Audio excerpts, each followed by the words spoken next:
Mic off ചെയ്തിട്ട്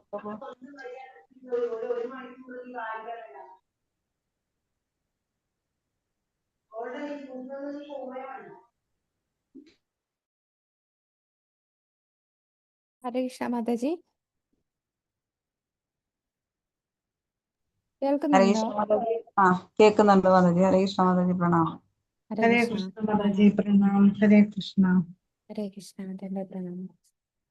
ഹരേ കൃഷ്ണ മാതാജി, പ്രണാമം. പ്രണാമം. ഹരേ കൃഷ്ണ. ഹരേ കൃഷ്ണ മാതാജി, പ്രണാമം. ഹരേ കൃഷ്ണ. ഇനി കുറച്ചൊരു കയറാനുണ്ടല്ലേ? ഓക്കെ, നമുക്ക് ഇന്ന് കുറച്ച് കൂടുതൽ ശ്ലോകം കാണാനുണ്ട്. ഇന്ന് നമ്മൾക്ക് സ്ലൈഡിലുള്ളത് 8.9 മുതൽ 22 വരെയാണ് കിടക്കുന്നത്. മാക്സിമം പറ്റുന്നത്ര ഇന്ന് തീർക്കാം. ഓക്കെ, ഹരേ കൃഷ്ണ. ഓം നമോ ഭഗവതേ വാസുദേവായ. ഓം നമോ ഭഗവതേ വാസുദേവായ. ഓം നമോ ഭഗവതേ വാസുദേവായ.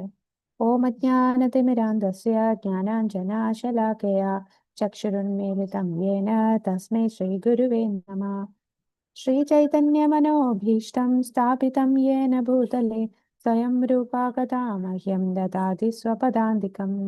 വന്ദേഹം ശ്രീഗുരു ശ്രീയുതപദകമലം ശ്രീഗുരും വൈഷ്ണവാംശ ശ്രീരൂപം സാഗ്രജാതം സഹഗണ രഘുനാഥാനിധം ത്വം സജീവം സാദ്വൈതം സവധൂതം പരിജനസഹിതം കൃഷ്ണചൈതന്യദേവം ശ്രീരാധാകൃഷ്ണപാദാൻ സഹഗണ ലളിതാ ശ്രീവിശാഖാന്വിതാംശ.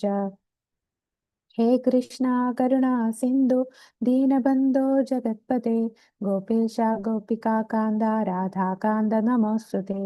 തപ്തകാഞ്ചന ഗൗരാംഗീ ശ്രീരാധേ വൃന്ദാവനേശ്വരി വൃഷഭാനുസുതേ ദേവി പ്രണമാമി ഹരിപ്രിയേ. വാഞ്ചാകൽപതരുഭ്യശ്ച കൃപാ സിന്ധുഭ്യ ഏവ ച പതിതാനാം പാവനേഭ്യോ വൈഷ്ണവേഭ്യോ നമോ നമഃ. നമോ വിഷ്ണുപാദായ കൃഷ്ണപ്രേഷ്ഠായ ഭൂതലേ ശ്രീമതേ ഭക്തിവേദാന്ത സ്വാമിനിതി നാമിനി. നമസ്തേ സരസ്വതേ ദേവേ ഗൗരവാണി പ്രചാരിണി നിർവിശേഷ ശൂന്യവാദി പാശ്ചാത്യ ദേശധാരിണി. ജയ ശ്രീകൃഷ്ണ ചൈതന്യ പ്രഭു നിത്യാനന്ദ ശ്രീ അദ്വൈത ഗദാധര ശ്രീവാസാദി ഗൗരഭക്തവൃന്ദ. ഹരേ കൃഷ്ണ കൃഷ്ണ കൃഷ്ണ ഹരേ ഹരേ ഹരേ രാമ രാമ രാമ ഹരേ ഹരേ.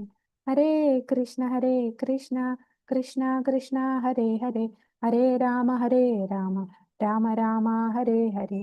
ഹരേ കൃഷ്ണ കൃഷ്ണ കൃഷ്ണ ഹരേ ഹരേ ഹരേ രാമ രാമ ഹരേ ഹരേ.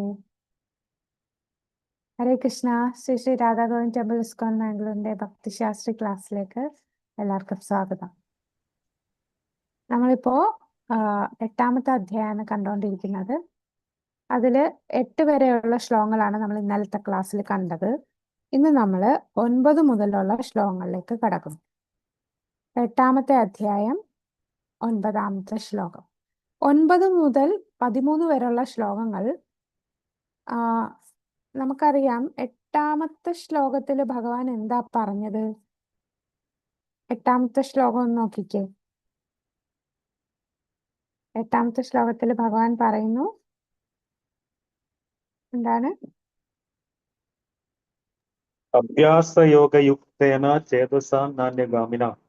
എന്നെ പരമതീവമായി ആരാണോ ധ്യാനിക്കുന്നത്, ആരാണോ മാർഗത്തിൽ നിന്ന് വ്യതിചലിക്കാതെ തുടർച്ചയായി എന്നെ മനസ്സിൽ സ്മരിക്കുന്നത്, അല്ലയോ പാർത്ഥ, അയാൾ നിശ്ചയമായും എന്നെ പ്രാപിക്കും. അപ്പം തുടർച്ചയായി എന്നെ മനസ്സിൽ സ്മരിക്കണം. അപ്പം ഭഗവാനെ ധ്യാനിക്കണം. സദാസമയം 24 മണിക്കൂറും ഭഗവാനെ സ്മരിക്കണം. അതാണ് ഈ ശ്ലോകത്തിലൂടെ പറയുന്നത്. വേറെ വ്യതിചലിക്കാതെ ഭഗവാനെ ധ്യാനിക്കണം. അങ്ങനെയുള്ളവർ ഭഗവാനിൽ പ്രാപിക്കും എന്ന് പറഞ്ഞു. അപ്പോ എങ്ങനെ ഭഗവാനെ ധ്യാനിക്കാം? അത് ഭഗവാൻ 9 മുതൽ 13 വരെയുള്ള ശ്ലോകങ്ങളിൽ ധ്യാനത്തിലൂടെ കൃഷ്ണനെ സ്മരിക്കുന്നതിനെ കുറിച്ച് പറയുന്നു. 14 മുതൽ 16 വരെയുള്ള ശ്ലോകത്തിൽ ശുദ്ധ ഭക്തിയുത സേവനത്തിലൂടെ ഭഗവാനെ സ്മരിക്കുന്നു. അങ്ങനെ 2 രീതിയിലുള്ള സ്മരണത്തെ കുറിച്ച് പറയുന്നുണ്ട്. ധ്യാനത്തിലൂടെ സ്മരിക്കുന്നതും ശുദ്ധ ഭക്തിയാൽ കൃഷ്ണനെ സ്മരിക്കുന്നതും.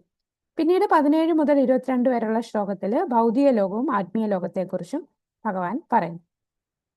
അപ്പൊ വിഭാഗം 3 8.9 മുതൽ 13 വരെയുള്ള ശ്ലോകങ്ങൾ ധ്യാനത്തിലൂടെ കൃഷ്ണനെ സ്മരിക്കുന്നു. സ്മരണയ്ക്ക് ഊന്നൽ നൽകിയ ശേഷം ധ്യാനത്തിലൂടെയുള്ള സ്മരണയിൽ തുടങ്ങി തന്നെ ഓർക്കുന്നതിനുള്ള വിവിധ വഴികൾ കൃഷ്ണൻ ഇപ്പോൾ വിശദീകരിക്കുകയാണ്. എങ്ങനെ നമുക്ക് ഭഗവാനെ സ്മരിക്കാം. ഇപ്പൊ പല വഴികൾ ഭഗവാൻ പറഞ്ഞു തരികയാണ്, ഏതൊക്കെ രീതിയിൽ നമുക്ക് ഭഗവാനെ സ്മരിക്കാം. ഈ വിഭാഗത്തിന്റെ പ്രായോഗിക പ്രയോഗം കഠിനമായ യോഗാഭ്യാസത്തിലൂടെ ഒരാൾക്ക് കൃഷ്ണന്റെ അതീന്ദ്രിയ ഗുണങ്ങളിൽ മനസ്സുറപ്പിക്കുകയും മരണസമയത്ത് അദ്ദേഹത്തിലേക്ക് പോവുകയും ചെയ്യാം. അപ്പൊ കഠിനമായ യോഗാഭ്യാസം എന്ന് പറയുന്ന ഉദ്ദേശിക്കുന്നത്, നമ്മൾ 6-ാം അധ്യായത്തില് ഏത് യോഗയെ കുറിച്ചാണ് പഠിച്ചത്? 6-ാമത്തെ ചാപ്റ്ററില് 6-ാമത്തെ ചാപ്റ്ററിൽ അൺമ്യൂട്ട് ചെയ്ത് പറഞ്ഞോളൂ. 6-ാമത്തെ ചാപ്റ്ററിൽ നമ്മൾ ഏത് യോഗയാണ് പഠിച്ചത്? ധ്യാനയോഗം. ധ്യാനയോഗം. ധ്യാനയോഗം. അപ്പൊ അതില് അഷ്ടാംഗ യോഗമാണ് അല്ലെ ധ്യാനയോഗം. അഷ്ടാംഗ യോഗം 8 അംഗങ്ങളുള്ള ആ യോഗം വളരെ പ്രയാസമുള്ളതാണ്, കഠിനമായിട്ടുള്ള അഭ്യാസമാണ്. അതിലൂടെ എങ്ങനെ ഭഗവാനെ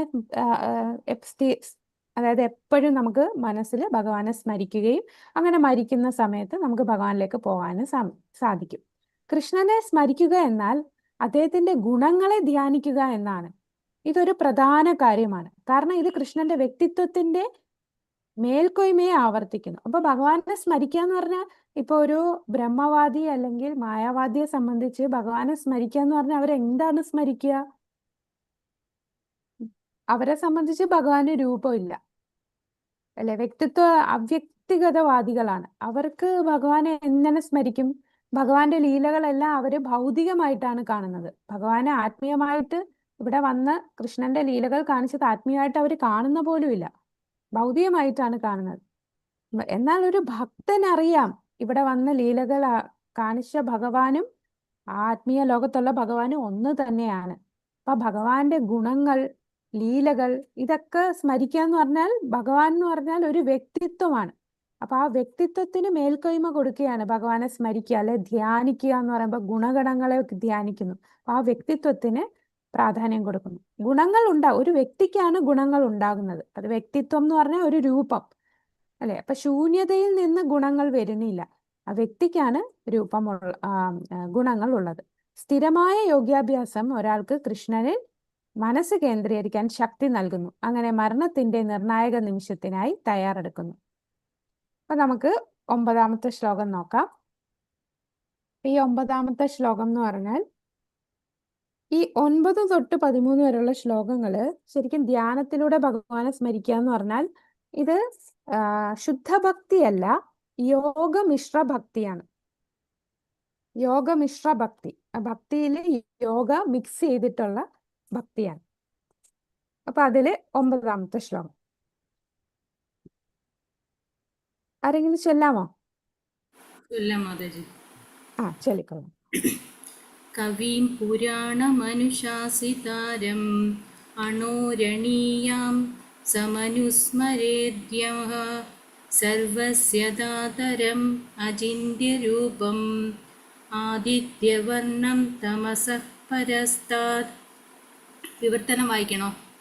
വായിച്ചോളൂ മാതാജി. വിവർത്തനം ശ്രീല പ്രഭുപാദ് കി ജി.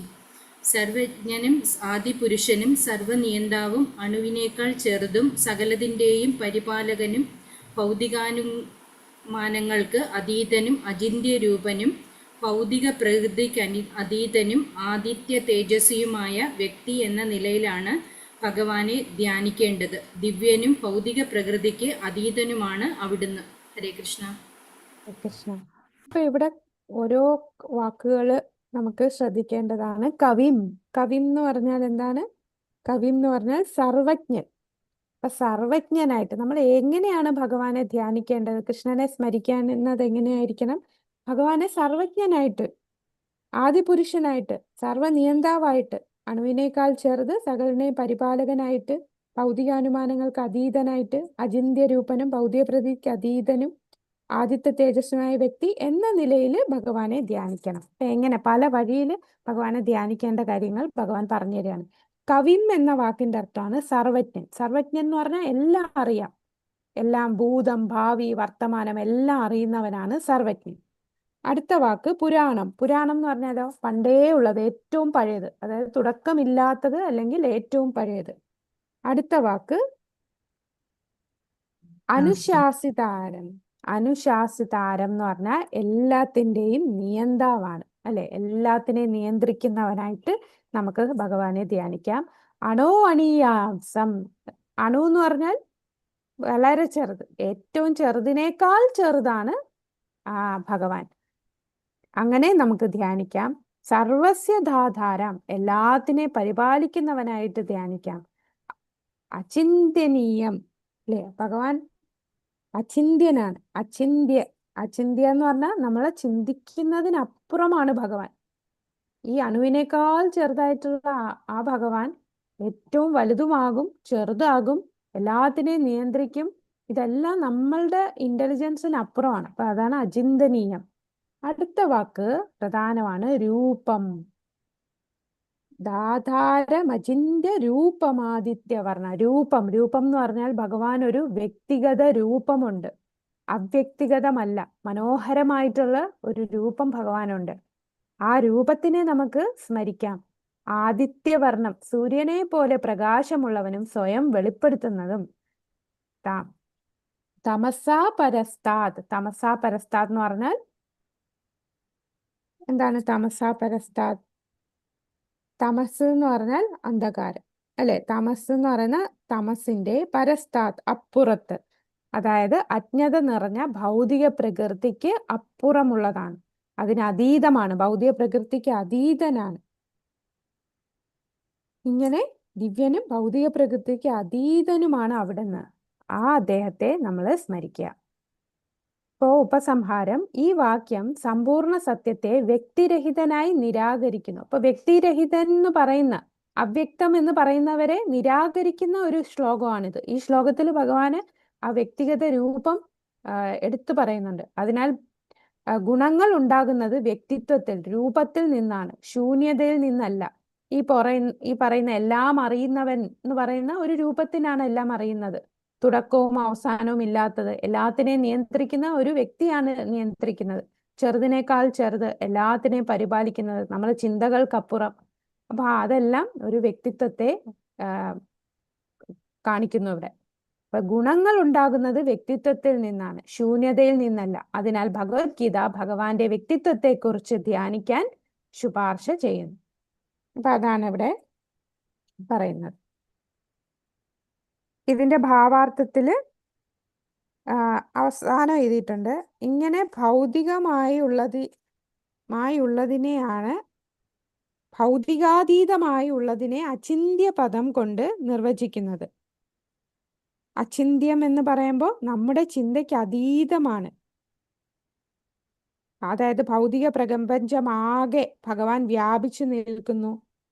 ആധ്യാത്മിക ലോകത്തോട് ഉപമിച്ചാൽ എത്രയും നിസ്സാരമായ ഭൗതിക ലോകത്തെ തന്നെ നമുക്ക് പൂർണ്ണമായി ഗ്രഹിക്കാൻ കഴിയുന്നില്ല. എന്നിട്ടല്ലേ അതിനപ്പുറമുള്ളവയെ. ഇങ്ങനെ ഭൗതികാതീതമായിട്ടുള്ളതിനെയാണ് അചിന്ത്യ പദം നിർവചിക്കുന്നത്. നമ്മുടെ വാദഗതികൾക്കോ തത്വചിന്താപരങ്ങളായ അഭ്യൂഹങ്ങൾക്കോ പിടികിട്ടാത്തവയെ അചിന്യമെന്ന് പറയണം. അതുകൊണ്ട് വ്യർത്ഥവാദങ്ങളിലും അഭ്യൂഹങ്ങളിലും പെടാതെ വേദങ്ങളുടെയും ഗീതാ ഭാഗവതാദി ധർമ്മഗ്രന്ഥങ്ങളുടെയും സൂക്തങ്ങളെ അംഗീകരിച്ച് അനുസരിക്കുകയാണ് ബുദ്ധിമാന്മാർ ചെയ്യേണ്ടത്. ഇതയാളെ ജ്ഞാനത്തിലേക്ക് നയിക്കും. അപ്പൊ ഈ അചിന്യം എന്ന വാക്ക് ഒന്ന് നമ്മളൊന്ന് അടയാളപ്പെടുത്തി വെക്കാം. എന്താണ് അചിന്യം എന്നുള്ളത്?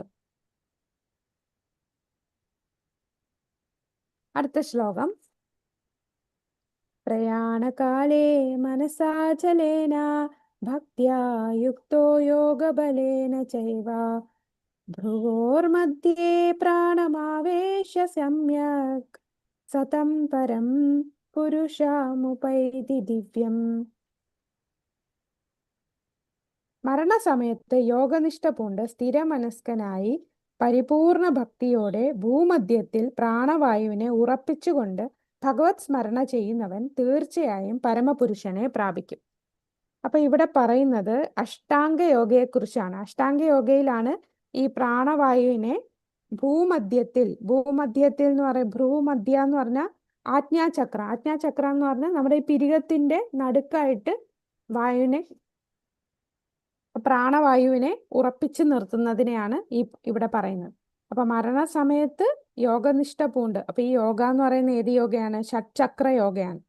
അതില് ഈ യോഗ അഭ്യസിക്കുമ്പോൾ എന്താണ്, നമ്മൾ 8 അംഗങ്ങളുണ്ടല്ലോ അഷ്ടാംഗ യോഗയില്. യമ, നിയമ, ആസന, പ്രാണായാമ, പ്രത്യാഹാര.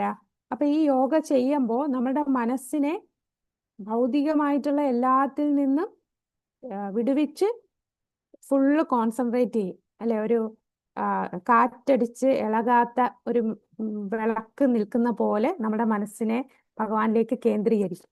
അപ്പൊ അങ്ങനെ കേന്ദ്രീകരിക്കുന്നതിൻ്റെ ഇടയിൽ അടുത്ത ഒരു സ്റ്റെപ്പാണ് നമ്മുടെ വായുവിനെ നേരെ ആജ്ഞാചക്രത്തിലേക്ക് കൊണ്ടുവരിക എന്ന് പറയുന്നു. അതായത് ഈ 2 പിരികത്തിന്റെ ഇടയിൽ കൊണ്ടുവരുന്നതാണ്. അതേക്കുറിച്ചാണ്. അതാണ് ഈ ശ്ലോകം എന്ന് പറഞ്ഞാൽ നമ്മുടെ ശുദ്ധ ഭക്തിയെ ശുദ്ധ സേവനം അല്ല പറയുന്നത്, യോഗമിശ്ര ഭക്തിയാണ്. ഭഗവാൻ പല വഴികൾ പറയുന്നു. ഇപ്പൊ 9 മുതൽ 13 വരെയുള്ള ശ്ലോകത്തില് ഈ അഷ്ടാംഗ യോഗയിലൂടെ എങ്ങനെ ഭഗവാനെ നമുക്ക് സ്മരിക്കാം, അങ്ങനെ മരണസമയത്ത് ഭഗവാനെ സ്മരിച്ച് ഭഗവാന്റെ അടുത്ത് പോകാം, അതേക്കുറിച്ച് വർണ്ണിക്കുന്നതാണ് ഈ ശ്ലോകങ്ങൾ. ഈ യോഗ പരിശീലിക്കുന്ന ഒരാൾ മരണസമയത്ത് പുരികങ്ങൾക്കിടയിൽ തന്റെ ജീവവായു ഉറപ്പിക്കുന്നു. യോഗബലേന എന്നൊരു വാക്ക് ഇവിടെ യൂസ് ചെയ്തിട്ടുണ്ടല്ലേ. ഭക്തിയായുക്തോ യോഗബലേന, യോഗബലത്തോടു കൂടി. അപ്പൊ യോഗബലേന ഒരാളുടെ ജീവിതത്തിലുടനീളം ഭക്തിയോഗ പരിശീലിക്കേണ്ടതിന്റെ പ്രാധാന്യം ഇവിടെ പറയുന്നുണ്ട്. അപ്പൊ പ്രഭുപാദർ ഇവിടെ പറയുന്നുണ്ട് യോഗബലേന എന്ന പദം കണ്ടോ, 2ാമത്തെ പാരഗ്രാഫ് ഭാവാർത്ഥത്തില്. ആ 2ാമത്തെ പാരഗ്രാഫ് ഒന്ന് വായിക്കാമോ ആരെങ്കിലും? ഹരേ കൃഷ്ണ. അൺമ്യൂട്ട് ചെയ്ത് ഹരേ കൃഷ്ണ. വായിച്ചോളൂ പ്രഭു. യോഗബലേന എന്ന വാക്ക് സാരവത്താണ് ഇവിടെ. യോഗ പരിശീലനം കൂടാതെ ഷഡ്ചക്രയോഗമാവട്ടെ ഭക്തിയോഗമാവട്ടെ മരണസമയത്ത് ഒരാൾക്ക് ഈ അതീന്ദ്രിയാവസ്ഥയിലെത്തുക സാധ്യമല്ല. ആസന്നാമൃത്യുവായ ഒരാൾക്ക് പെട്ടെന്ന് ഭഗവാനെ പറ്റി സ്മരിക്കുവാനാവില്ല. ഏതെങ്കിലും യോഗാനുഷ്ഠാനം, വിശേഷിച്ചും ഭക്തിയോഗം അയാൾ പരിശീലിച്ചിരിക്കണം. മരണ അവസ്ഥയിൽ മനസ്സ് അത്യന്തം അസ്വസ്ഥമത്രേ. അതിനാൽ ഒരാൾ ജീവിതദശയിൽ തന്നെ യോഗാചര്യത്തിലൂടെ അതീന്ദ്രിയ ഭാവം ശീലിക്കേണ്ടിയിരിക്കുന്നു. ഹരേ കൃഷ്ണ. ഹരേ കൃഷ്ണ. താങ്ക് യു പ്രഭു. അപ്പൊ യോഗബലേന എന്ന് പറഞ്ഞാൽ നമ്മൾ ജീവിതത്തിലുടനീളം നമ്മൾ യോഗ അഭ്യസിക്കണം. യോഗ എന്ന് പറഞ്ഞാൽ ഷഡ്ചക്ര യോഗയാകാം, ഭക്തി യോഗയാകാം. യോഗ അഭ്യസിക്കാതെ നമുക്ക് അവസാന സമയം ഭഗവാനെ സ്മരിക്കാൻ സാധിക്കില്ല അല്ലെ. ലാസ്റ്റ് ഞാൻ ചെയ്തോളാം എന്ന് പറയും. ഇപ്പൊ പലരും ഭക്തിയിലെ കാര്യങ്ങൾ പറയുമ്പോൾ അതൊക്കെ വയസ്സാകുമ്പോഴല്ലേ, ഇപ്പോഴേ അത് ചെയ്യണോ എന്ന് ചോദിക്കും അല്ലെ. പക്ഷെ ജീവിതത്തിൽ ഉടനീളം നമ്മൾ അത് ചെയ്താൽ മാത്രമേ മരണസമയത്ത് നമുക്ക് അതിലേക്ക് എത്താൻ സാധിക്കുകയുള്ളൂ. അടുത്ത 11ാമത്തെ ശ്ലോകം. ഹരേ കൃഷ്ണ. വായിക്കട്ടെ മാതാജി? വായി. ഹരേ കൃഷ്ണ. യദക്ഷരം വേദവിദോ വദന്തി വിശന്തി യദയോ വീതരാഗഃ യദിച്ഛന്തോ ബ്രഹ്മചര്യം ചരന്തി തത്തേവദം സംഗ്രഹേണ പ്രവക്ഷ്യേ. ഹരേ കൃഷ്ണ. വിവർത്തനോടെ വായിച്ചോളൂ പ്രഭു. വിവർത്തനം. ശ്രീലപ്രഭാത് ജയ്. വേദപഠനം ചെയ്തവരും ഓങ്കാരം ഉരുവിടുന്നവരും സന്യാസിവര്യന്മാരും ഏതു ബ്രഹ്മപദം പൂവുന്നുവോ, ഏതു പരിപൂർണതയെ ആഗ്രഹിച്ച് ബ്രഹ്മചര്യം സ്വീകരിക്കുന്നുവോ, മോക്ഷപ്രാപ്തിക്ക് കാരണമായ ഈ പ്രക്രിയയെ ഇനി ഞാൻ വിവരിച്ചു തരാം. ഹരേ കൃഷ്ണ. ഹരേ കൃഷ്ണ. അപ്പൊ ഇത് ഒരു യോഗമിശ്ര ഭക്തി ചെയ്യേണ്ട പ്രൊസീജിയർ എങ്ങനെയാണെന്ന് ഞാൻ വിവരിച്ചു തരാം എന്നാണ് ഭഗവാൻ ഇവിടെ പറയുന്നത്. അപ്പൊ ഇവിടെ യദക്ഷരം എന്ന് പറയുമ്പോൾ യാതൊന്നിനെ അക്ഷരം ഓംകാരം, ആ ഓംകാരമാണ് ഇവിടെ അക്ഷരം എന്ന് ഉദ്ദേശിക്കുന്നത്. യത്, യതതോ, യതയോ, യതയഹ, യതികൾ, മഹർഷിമാർ എന്താണ് ചെയ്യുന്നത്? ബ്രഹ്മചര്യത്തെ. അപ്പൊ ബ്രഹ്മചര്യം എന്ന് പറഞ്ഞാൽ അത് നമ്മളുടെ സാധനയാണ്. അപ്പൊ ആ സാധന എങ്ങനെ ചെയ്യാം? സംഗ്രഹേണ, ചുരുക്കത്തിൽ ഞാൻ പറഞ്ഞു തരാമെന്ന് പറയുകയാണ് ഭഗവാൻ. ആ ഓംകാരം, വേദപഠനം ചെയ്തവരും ഓംകാരം ഉരുവിടുന്നവരും സന്യാസി വര്യന്മാരും ഏത് ബ്രഹ്മപദം പോകുന്നുവോ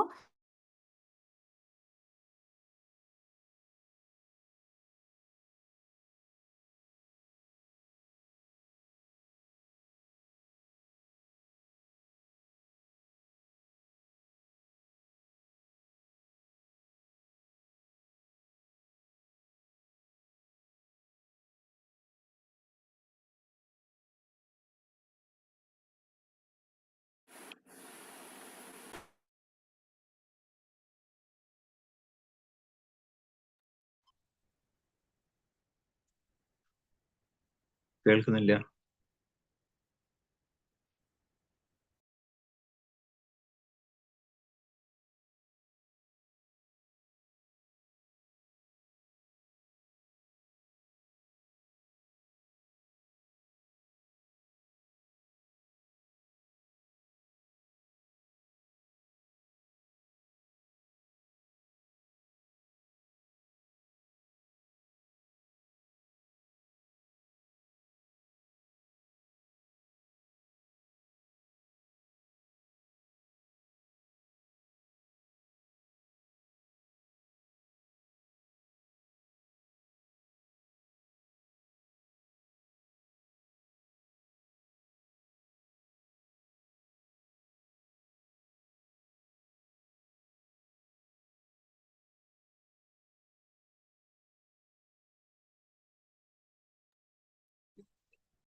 കൃഷ്ണ, ബാക്കി എല്ലാവരും കേൾക്കുന്നുണ്ടോ? എനിക്ക് മാത്രമാണോ കേൾക്കാത്തത്?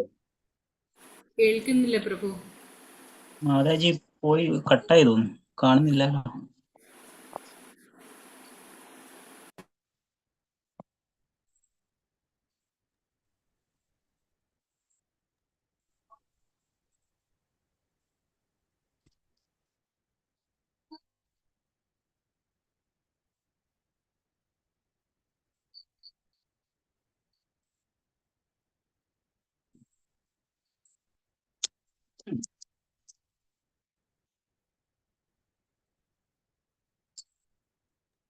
ഹരേ കൃഷ്ണ, ഇപ്പം മാധവി സംസാരിക്കുന്നത് 9 മുതൽ 13 വരെയുള്ള ശ്ലോകങ്ങളെ കുറിച്ചല്ലേ?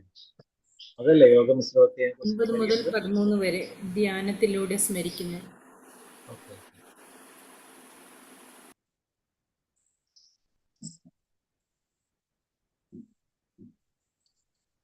ശ്ലോകം വായിച്ച ഒരാൾ.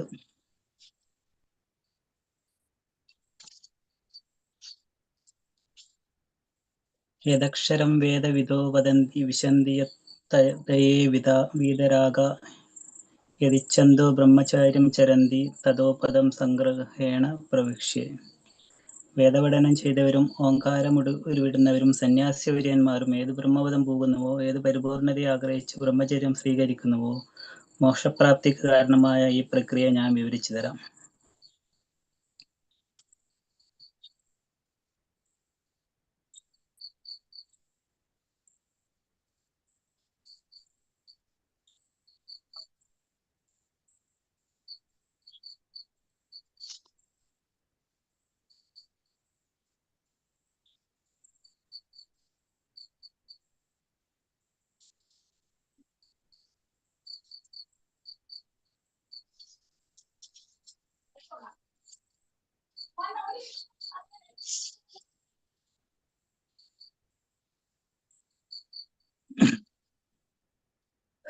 പ്രയാണകാലേ മനസാചലേന ഭക്ത്യാ യുക്തോ യോഗബലേന ചൈവ ഭ്രൂവർമധ്യേ പ്രാണമാവേശ്യ സമ്യക് സ തം പരം പുരുഷോ പൈതി ദിവ്യം. മരണസമയത്ത് യോഗാനുഷ്ഠാനം പൂണ്ട് സ്ഥിരമനസ്കനായി പരിപൂർണ ഭക്തിയോടെ ഭ്രൂമധ്യത്തിൽ പ്രാണവായുവിനെ ഉറപ്പിച്ചുകൊണ്ട് ഭഗവത് സ്മരണ ചെയ്യുന്നവൻ തീർച്ചയായും പരമപുരുഷനെ പ്രാപിക്കും. ഹരേ കൃഷ്ണ കവി ശ്രീജ മാതാജി. ഹരേ കൃഷ്ണ ഹരേ കൃഷ്ണ.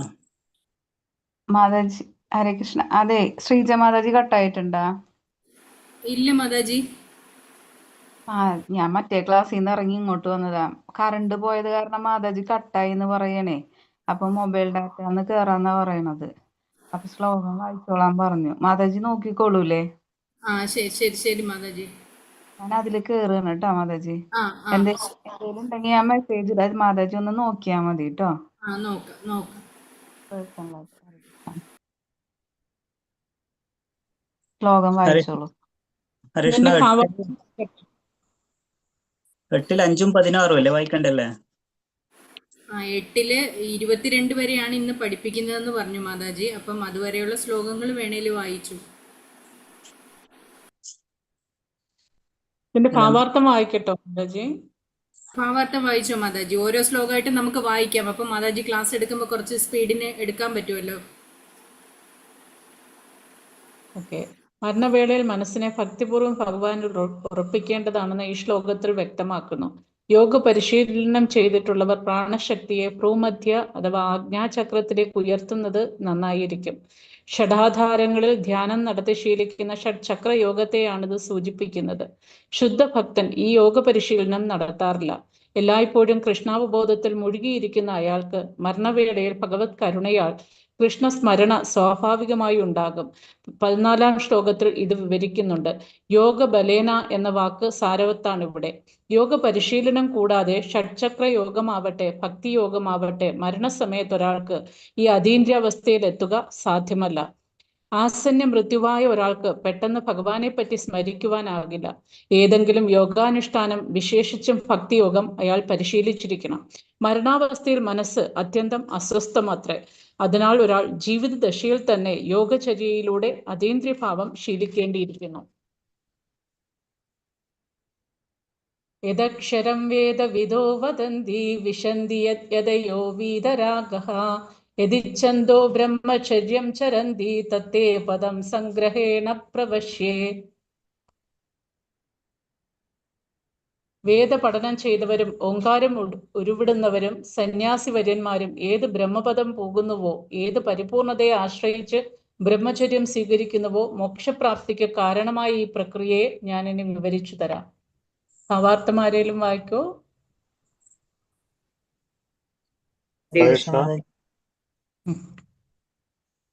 ഭൂമധ്യത്തിൽ പ്രാണവായുവിനെ കേന്ദ്രീകരിച്ച് അനുഷ്ഠിക്കേണ്ടുന്ന ഷഡ്ചക്ര യോഗത്തെ ഭഗവാൻ അർജുനന് ഉപദേശിച്ചു.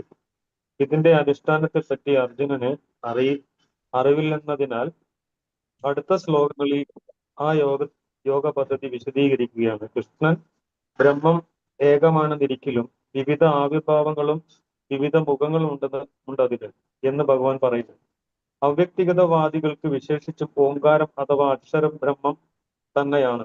പരിത്യാഗികളായ സന്യാസികളുടെ പ്രാപ്യപദമായ ഈ നിർഗുണ ബ്രഹ്മത്തെ പറ്റിയാണ് ഇവിടെ ഭഗവാൻ പ്രതിപാദിക്കുന്നത്. ദൈവിക വിദ്യാഭ്യാസ പ്രകാരം അദ്വൈതാക്കൾ ആദ്യം മുതൽക്കേ ഓങ്കാരം ഉച്ചരിച്ച് ശീലിക്കുകയും ആത്യന്തിക നിർഗുണ ബ്രഹ്മത്തെ കുറിച്ച് പഠിക്കുകയും ചെയ്യുന്നു. അവർ പൂർണ്ണ ബ്രഹ്മചര്യം ദീക്ഷിച്ചുകൊണ്ട് ഒരു ആധ്യാത്മിക ആചാര്യനോടൊപ്പം താമസിക്കും. ബ്രഹ്മത്തിന്റെ രണ്ട് ഭാവങ്ങളെ അവരിങ്ങനെ സാക്ഷാത്കരിക്കുകയാണ്. ആധ്യാത്മിക ജീവിതത്തിലെ പുരോഗതിക്ക് ഒഴിച്ചുകൂടാത്ത ഒരു പരിശീലനമാണത്. ഇന്നാകട്ടെ അത്തരം ബ്രഹ്മചര്യ ജീവിതം സാധ്യമല്ല തന്നെ. വിദ്യാർത്ഥി ജീവിതത്തിന്റെ ആരംഭം മുതൽക്കേ ബ്രഹ്മചര്യ അനുഷ്ഠിക്കാൻ നിവൃത്തിയില്ലാത്ത വിധം ലോകത്തിലെ സാമൂഹ്യ ഘടനയ്ക്ക് അത്രയേറെ മാറ്റങ്ങൾ വന്നു കഴിഞ്ഞു. വിവിധ വിജ്ഞാന ശാഖകൾ കൈകാര്യം ചെയ്യുന്ന സ്ഥാപനങ്ങൾ ഇന്ന് ലോകത്തിൽ എവിടെയുമുണ്ട്.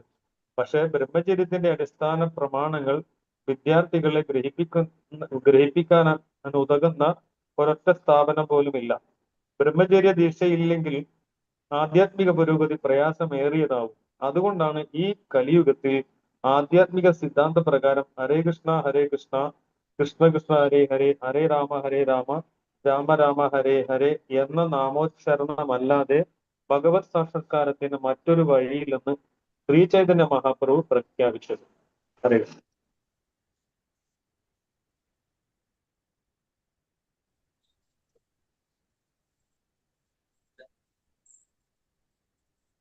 ഹരേ കൃഷ്ണ. ശ്ലോകം 12. സർവദ്വാരാണി സംയമ്യ മനോഹൃതിമിരീക്ഷ്യ മൂർധം വായാസന പ്രാണ ആസ്ഥിതോ യോഗധാരണം.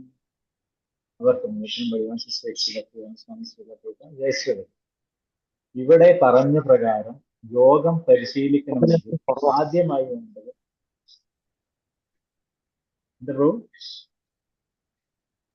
കുറച്ചുകൂടി സൗണ്ട്.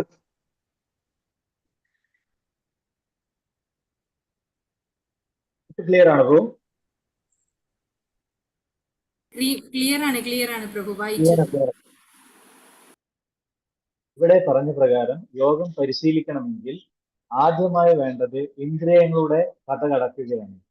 ഇപ്രകാരം ഇന്ദ്രിയങ്ങളെ സംയമിച്ച് മനസ്സിനെ ഹൃദയത്തിൽ ഏകാഗ്രമാക്കുകയും പ്രാണവായുവിനെ മൂർധാവിൽ സ്ഥിരീകരിക്കുകയും ചെയ്താൽ യോഗസ്ഥനാകാം. ഭാവാർത്ഥം: ഇവിടെ പറഞ്ഞതുപോലുള്ള യോഗാനുഷ്ഠാനത്തിന് ആദ്യമായി വേണ്ടത് സർവ ഇന്ദ്രിയങ്ങളുടെയും കവാടങ്ങൾ അടയ്ക്കുകയാണ്. ഇതിനെ പ്രത്യാഹാരം അഥവാ ഇന്ദ്രിയങ്ങളെ വിഷയങ്ങളിൽ നിന്ന് പിന്തിരിക്കൽ എന്ന് പറയുന്നു. അറിവ് സമ്പാദിക്കുന്ന ഇന്ദ്രിയങ്ങളെ കണ്ണ്, ചെവി, മൂക്ക്, നാക്ക്, ത്വക്ക് എന്നിവയെ സ്വ അനുഭവങ്ങളിൽ ഏർപ്പെടാൻ അനുവദിക്കാതെ പൂർണ്ണമായും നിയന്ത്രിക്കണം. ഇങ്ങനെ ചെയ്താൽ മനസ്സ് ഹൃദയസ്ഥനായ പരമാത്മാവിൽ ഉറയ്ക്കും. പ്രാണശക്തി മൂർധാവിലേക്ക് ഉയരുകയും ചെയ്യും. 6-ാം അധ്യായത്തിൽ ഈ പ്രക്രിയ വിശദമായി വിവരിച്ചിട്ടുണ്ട്.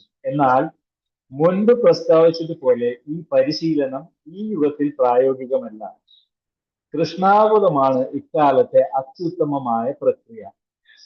ഭക്തിപരമായ സേവനത്തിൽ മുഴുകി എപ്പോഴും കൃഷ്ണനിൽ തന്നെ മനസ്സുറപ്പിക്കാൻ സാധിച്ചാൽ ആ മനുഷ്യന് ഇളക്കമറ്റ അതീന്ദ്രിയ സമാധി അനായാസേന ലഭ്യമായി തീരും. ഹരേ കൃഷ്ണ. കേൾക്കുന്നുണ്ടോ മാതാജി? ഹരേ കൃഷ്ണ. സോറി, ഇവിടെ കറണ്ട് പോയപ്പോഴേ നെറ്റ് കട്ടായിപ്പോയി. പിന്നെ സൂമിലോട്ട് കയറാനും പറ്റുന്നില്ലായിരുന്നു. ഇപ്പം മൊബൈൽ ഡേറ്റയില് കയറിയതാണ്. അപ്പൊ വീഡിയോ ഓൺ ചെയ്താൽ ചിലപ്പം വീണ്ടും കട്ടാവും. ഓക്കെ. ഹരേ കൃഷ്ണ.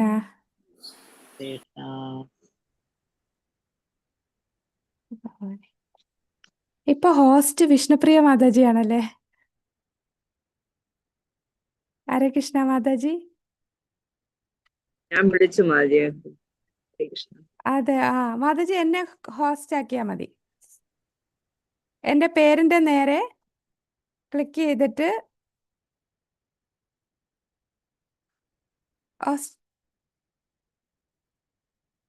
ഹരേ കൃഷ്ണ. ഹോസ്റ്റ് ആക്കിയാലേ സ്ക്രീൻ ഷെയർ ചെയ്യാൻ പറ്റത്തുള്ളൂ. അതാണ്. എന്റെ പേരിന്റെ നേരെ ക്ലിക്ക് ചെയ്തിട്ട് റൈറ്റ് ക്ലിക്ക് ചെയ്തിട്ട് മേക്ക് ഹോസ്റ്റ് എന്നൊരു ഓപ്ഷൻ കാണും.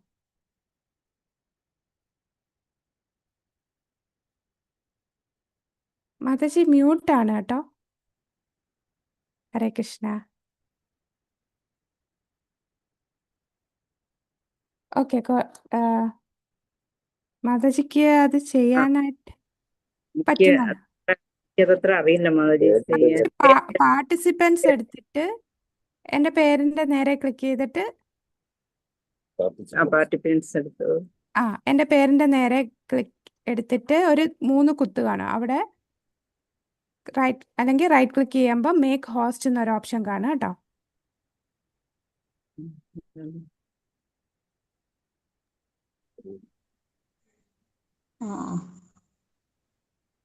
വിഷ്ണുപ്രിയ മാതാജി ഹോസ്റ്റ് ആണ്. ഓക്കെ. ഓക്കെ. ഇത് ചെയ്യാൻ മാതാജി പേരിൽ പ്രസ് ചെയ്ത് പിടിക്കാം, അന്നേരം വരും. എന്റെ പേരിൽ പ്രസ് ചെയ്ത് പിടിക്കുമ്പോൾ ഒരു ഓപ്ഷൻ വരും, മേക്ക് ഹോസ്റ്റ് എന്ന് പറഞ്ഞൊരു ഓപ്ഷൻ വരും. വേദപ്രിയ മാതാജി എന്നുള്ള ക്ലിക്ക് ചെയ്യും മാതാജി. വന്നു. ഇത് വന്നു. മേക്ക് ഹോസ്റ്റിൽ എന്താ ചെയ്യാൻ? മേക്ക് ഹോസ്റ്റ് ക്ലിക്ക് ചെയ്താൽ മതി പ്രഭു. പോസ്റ്റ് ഇങ്ങനെ പിടിച്ചപ്പം വന്നു ഇപ്പോഴും.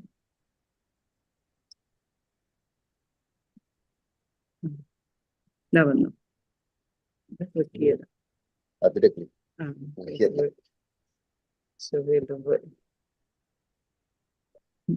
ഓക്കെ, മതിച്ച് ഇത് ട്രൈ ചെയ്തോളൂ. അപ്പോഴത്തേക്കും പറഞ്ഞു പോവാം. ഓക്കെ, അപ്പൊ നമുക്ക് ബുക്കിൽ നോക്കാം. നമ്മളിപ്പോൾ 11ാമത്തെ ശ്ലോകമാണ് നോക്കുന്നത്. അപ്പൊ 11ാമത്തെ ശ്ലോകം എന്ന് പറയുന്നത് യോഗമിശ്ര ഭക്തി എങ്ങനെ ചെയ്യാമെന്ന് ഭഗവാൻ അടുത്ത ശ്ലോകത്തിൽ പറഞ്ഞു തരാമെന്ന് പറയുന്നുണ്ട്. അപ്പൊ ഇവിടെ ഭാവാർത്ഥത്തില് ഓംകാരത്തെ കുറിച്ച് പറയുന്നുണ്ട്. ഓംകാരം അഥവാ അക്ഷരം ബ്രഹ്മം തന്നെയാണ്. പരിത്യാഗികളായ സന്യാസികളുടെ പ്രാപ്യപദമായ ഈ നിർഗുണ ബ്രഹ്മത്തെ പറ്റിയാണ് ഇവിടെ ഭഗവാൻ പ്രതിപാദിക്കുന്നത്. അപ്പോ ഓം എന്ന് പറഞ്ഞാല് ശരിക്കും ഇവിടെ പറയുന്നുണ്ട്. മാതാജി എന്നെ കോസ്റ്റ് ആക്കിയിട്ടുണ്ട് അല്ലേ?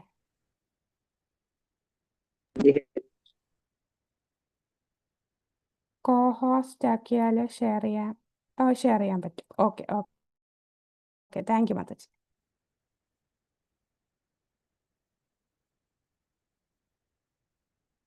ഹരേ കൃഷ്ണ.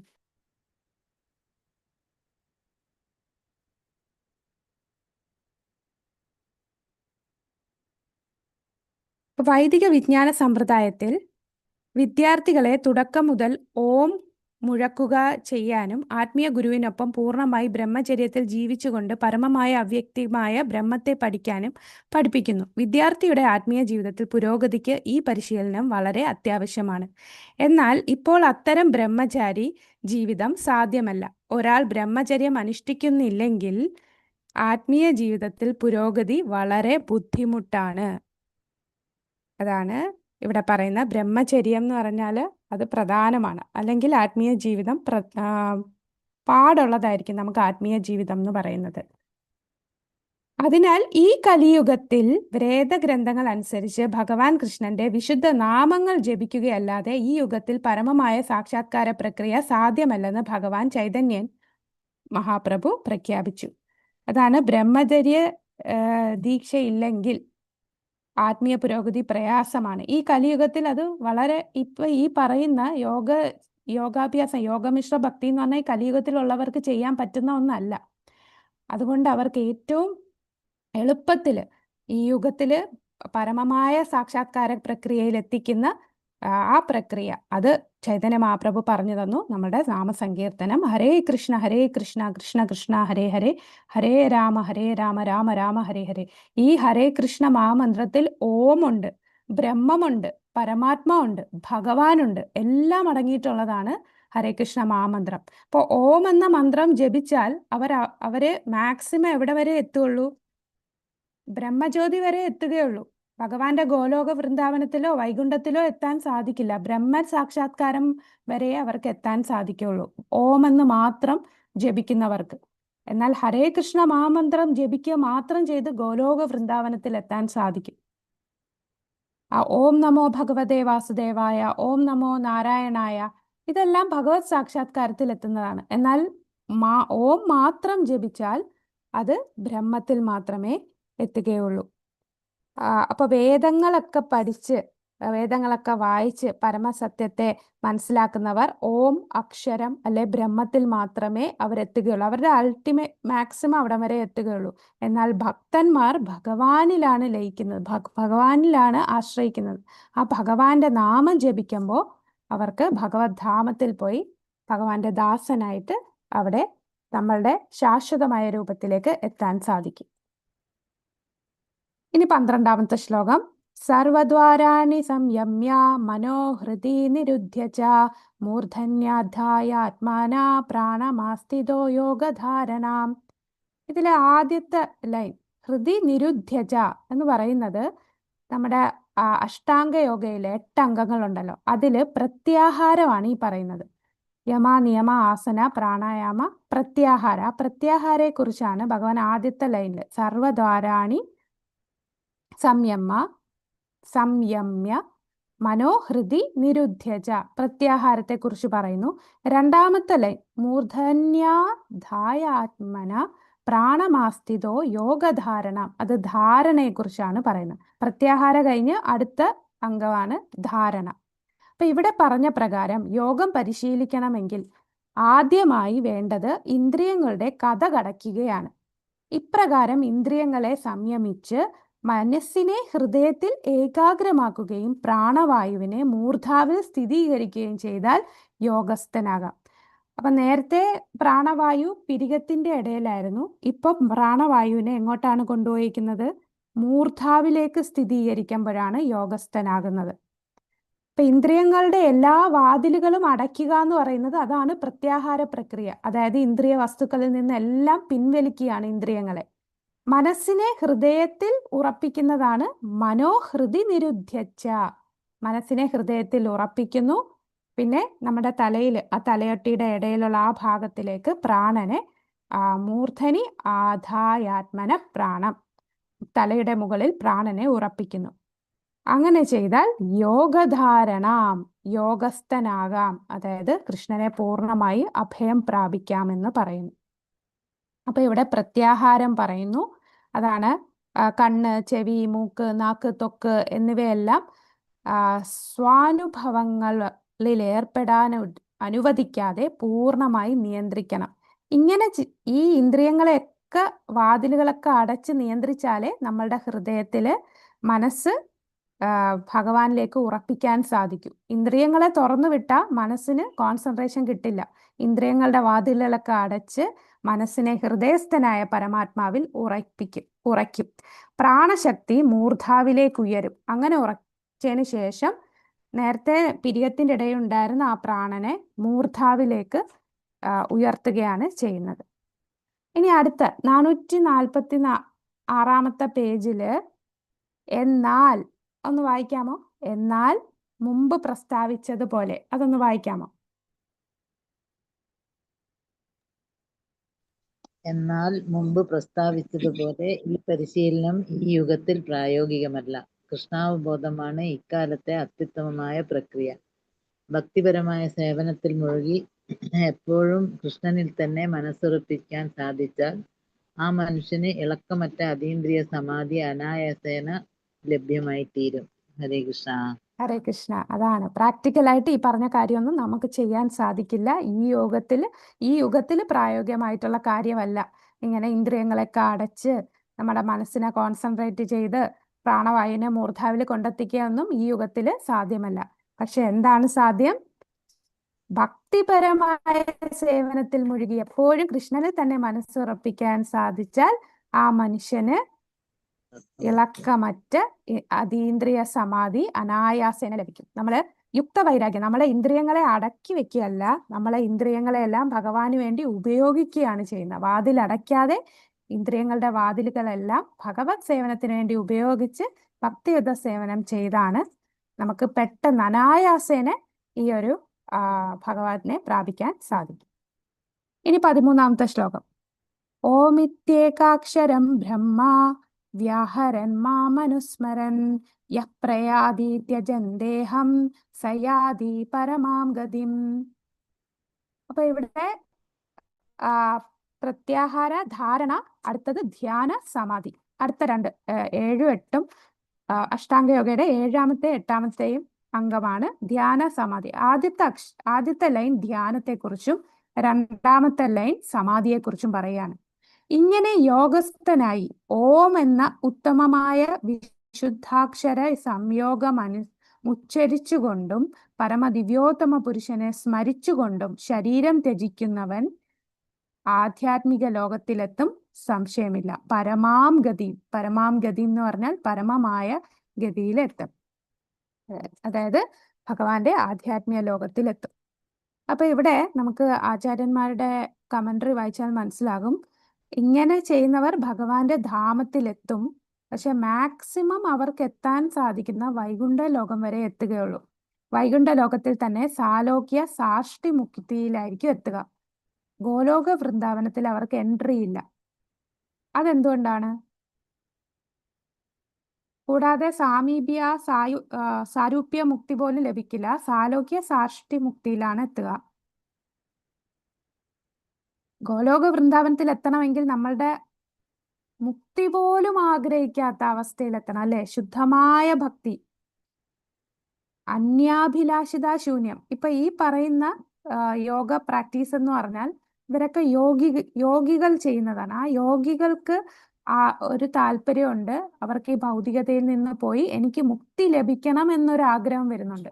യോഗമിശ്ര ഭക്തി ചെയ്യുന്നവർ. യോഗി എന്ന് പറഞ്ഞാൽ യോഗി മാത്രമല്ല, ഭക്തിയും കൂടെ ചെയ്യുന്ന യോഗി. യോഗമിശ്ര ഭക്തി എന്ന് പറയുമ്പോൾ അവർക്ക് മുക്തി ആഗ്രഹിക്കുന്നുണ്ട്.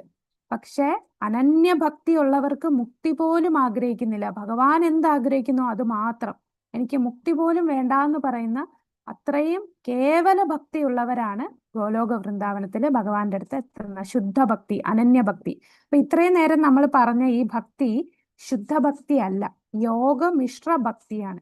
അതുകൊണ്ട് തന്നെ മാക്സിമം അവർക്ക് വൈകുണ്ഠത്തില് ചാലോക്യ സാഷ്ടി മുക്തിയിലേക്ക് എത്താൻ സാധിക്കും. അപ്പൊ ഓംകാരവും ബ്രഹ്മവും ഭഗവാൻ കൃഷ്ണനും വിഭിന്നങ്ങളല്ലെന്ന് ഇവിടെ വ്യക്തമാക്കിയിരിക്കുന്നു. ഹരേ കൃഷ്ണ മന്ത്രത്തിൽ ഓംകാരം അന്തർലീനമാണ്. ഈ യുഗത്തിലേക്ക് നിർദ്ദേശിക്കപ്പെട്ടതാണ് ഹരേ കൃഷ്ണ മഹാമന്ത്രം. ജീവിതാന്ത്യത്തിൽ ഹരേ കൃഷ്ണ കൃഷ്ണ കൃഷ്ണ ഹരേ ഹരേ, ഹരേ രാമ രാമ രാമ ഹരേ ഹരേ എന്ന മഹാമന്ത്രം ഉരുവിട്ട് മരിക്കുകയാൽ തീർച്ചയായും ആധ്യാത്മിക ലോകങ്ങളിലൊന്നിൽ എത്തിച്ചേരും. തന്റെ പരിശീലന രീതിക്ക് അനുയോജ്യമായിരിക്കും അയാൾ പ്രാപിക്കുന്ന സ്ഥാനം. കൃഷ്ണഭക്തന്മാർ കൃഷ്ണന്റെ വാസസ്ഥലമായ ഗോലോക വൃന്ദാവനത്തിലാണ് ചെന്നെത്തുക. ആധ്യാത്മിക അന്തരീക്ഷത്തിൽ സഗുണോപാസകർക്ക് വൈകുണ്ഠ ഗ്രഹങ്ങൾ എന്നറിയപ്പെടുന്ന എണ്ണമറ്റ ലോകങ്ങളുണ്ട്. അവ്യക്തിഗതവാദികളുടെ വാസസ്ഥലം ബ്രഹ്മജ്യോതിയുമാണ്. ഇനിയാണ് അടുത്ത സെക്ഷനിലേക്ക് പോകുന്നത്. അപ്പൊ ഈ 9 തൊട്ട് 13 വരെയുള്ള ശ്ലോകത്തിൽ ഭഗവാൻ യോഗമിശ്ര ഭക്തി എങ്ങനെ ചെയ്ത് ഭഗവാനെ പ്രാപിക്കാമെന്നാണ് പറഞ്ഞത്. അടുത്ത ശ്ലോകത്തിൽ ഭഗവാൻ പറയുന്നത് അനന്യഭക്തിയാണ്, അതായത് ശുദ്ധഭക്തിയെ കുറിച്ചാണ്. 14 മുതലുള്ള ശ്ലോകത്തില് 14 മുതൽ 16 വരെയുള്ള ശ്ലോകം അല്ല, കേവല ഭക്തി, ശുദ്ധഭക്തിയുത സേവനം അല്ലെങ്കിൽ അനന്യഭക്തി, ഈ ഭാഗമാണ് ഈ വരുന്നത്. അപ്പൊ ഈ അനന്യഭക്തി ചെയ്താൽ അവരെവിടെ എത്തുക? ഗോലോക വൃന്ദാവനത്തിലേക്ക് എത്താൻ സാധിക്കും അല്ലെ? അപ്പൊ ഇവിടെ നോക്കാം. അനന്യചേതാ സതതം യോ മാം സ്മരതി നിത്യശ തസ്യാഹം സുലഭ പാർത്ഥ നിത്യയുക്തസ്യ യോഗിനഃ. അനന്യചേത, ആ വാക്കിന്റെ അർത്ഥം ഒന്ന് നോക്കിക്കേ. അനന്യമായ ഭക്തി എന്ന് പറഞ്ഞാൽ മറ്റൊന്നിനെയും വിചാരിക്കാത്തവനെ. മറ്റൊന്നിനെയും വിചാരിക്കുക എന്ന് പറഞ്ഞാൽ ഭഗവാനെ സേവിക്കുക അല്ലാതെ വേറെ ഒന്നും, എനിക്ക് സ്വർഗത്ത് പോകണമെന്നോ, എനിക്ക് സായുജ്യ മുക്തി വേണമെന്നോ, എനിക്ക് വൈകുണ്ഠത്തിൽ പോയി മുക്തി കിട്ടണമെന്നോ ഒന്നും ആഗ്രഹിക്കുന്നില്ല. ഒന്നും വിചാരിക്കാതെ കേവലം ഭഗവാനെ തൃപ്തിപ്പെടുത്തുക എന്നുള്ള ചിന്ത മാത്രം, ഭഗവാനെ സേവിക്കുക എന്നുള്ള മാത്രം താല്പര്യമുള്ളതാണ് അനന്യചേത. അപ്പൊ അങ്ങനെ ഉള്ള ആ ഭക്തൻ അനന്യചേത. അല്ലയോ പാർത്ഥ, നിരന്തരമായ ഭക്തിയുത സേവനം മൂലം സ്ഥിരചിത്തതയോടെ എന്നെ എപ്പോഴും സ്മരിക്കുന്ന യോഗനിഷ്ഠന് ഞാൻ സുലഭ എന്ന് പറഞ്ഞാൽ എന്താ? സുപ്രാപ്യനാണ്, എളുപ്പത്തിൽ കിട്ടുന്നതാണ്. അനന്യ ഭക്തർക്ക് 5 തരം മുക്തി പോലും ആഗ്രഹിക്കുന്നില്ല. അവർക്ക് എന്താണ്? ഭഗവാനെ സേവിക്കുക മാത്രം, ഭക്തിയുത സേവനം മാത്രം. അങ്ങനെ അവരുടെ മനസ്സിൽ എപ്പോഴും ഭഗവാനെ സ്മരിക്കും. അങ്ങനെയുള്ളവനെ എന്നെ ലഭിക്കുക സുപ്രാപ്യം. നേരത്തെ പറഞ്ഞ ആ കഠിനമായ യോഗാഭ്യാസം ഒന്നും ഇല്ലാതെ എളുപ്പത്തിൽ എത്താൻ സാധിക്കുന്നതാണ്, സുലഭമായിട്ട് ലഭിക്കുന്നതാണ് ഈ ശുദ്ധഭക്തി എന്ന് പറയുന്നത്. അപ്പൊ 5 തരം മുക്തികൾ ഏതൊക്കെയാണ്? 5 തരത്തിലുള്ള മുക്തികൾ. ഹരേ കൃഷ്ണ. സായുജ്യം, സാരൂപ്യം, സാമീപ്യം, സാലോക്യം, സാഷ്ടി, ഇങ്ങനെ 5 മുക്തിയുണ്ട്. അതിൽ ഭക്തന്മാർ ഒട്ടും ആഗ്രഹിക്കാത്ത ഏത് മുക്തിയാണ്?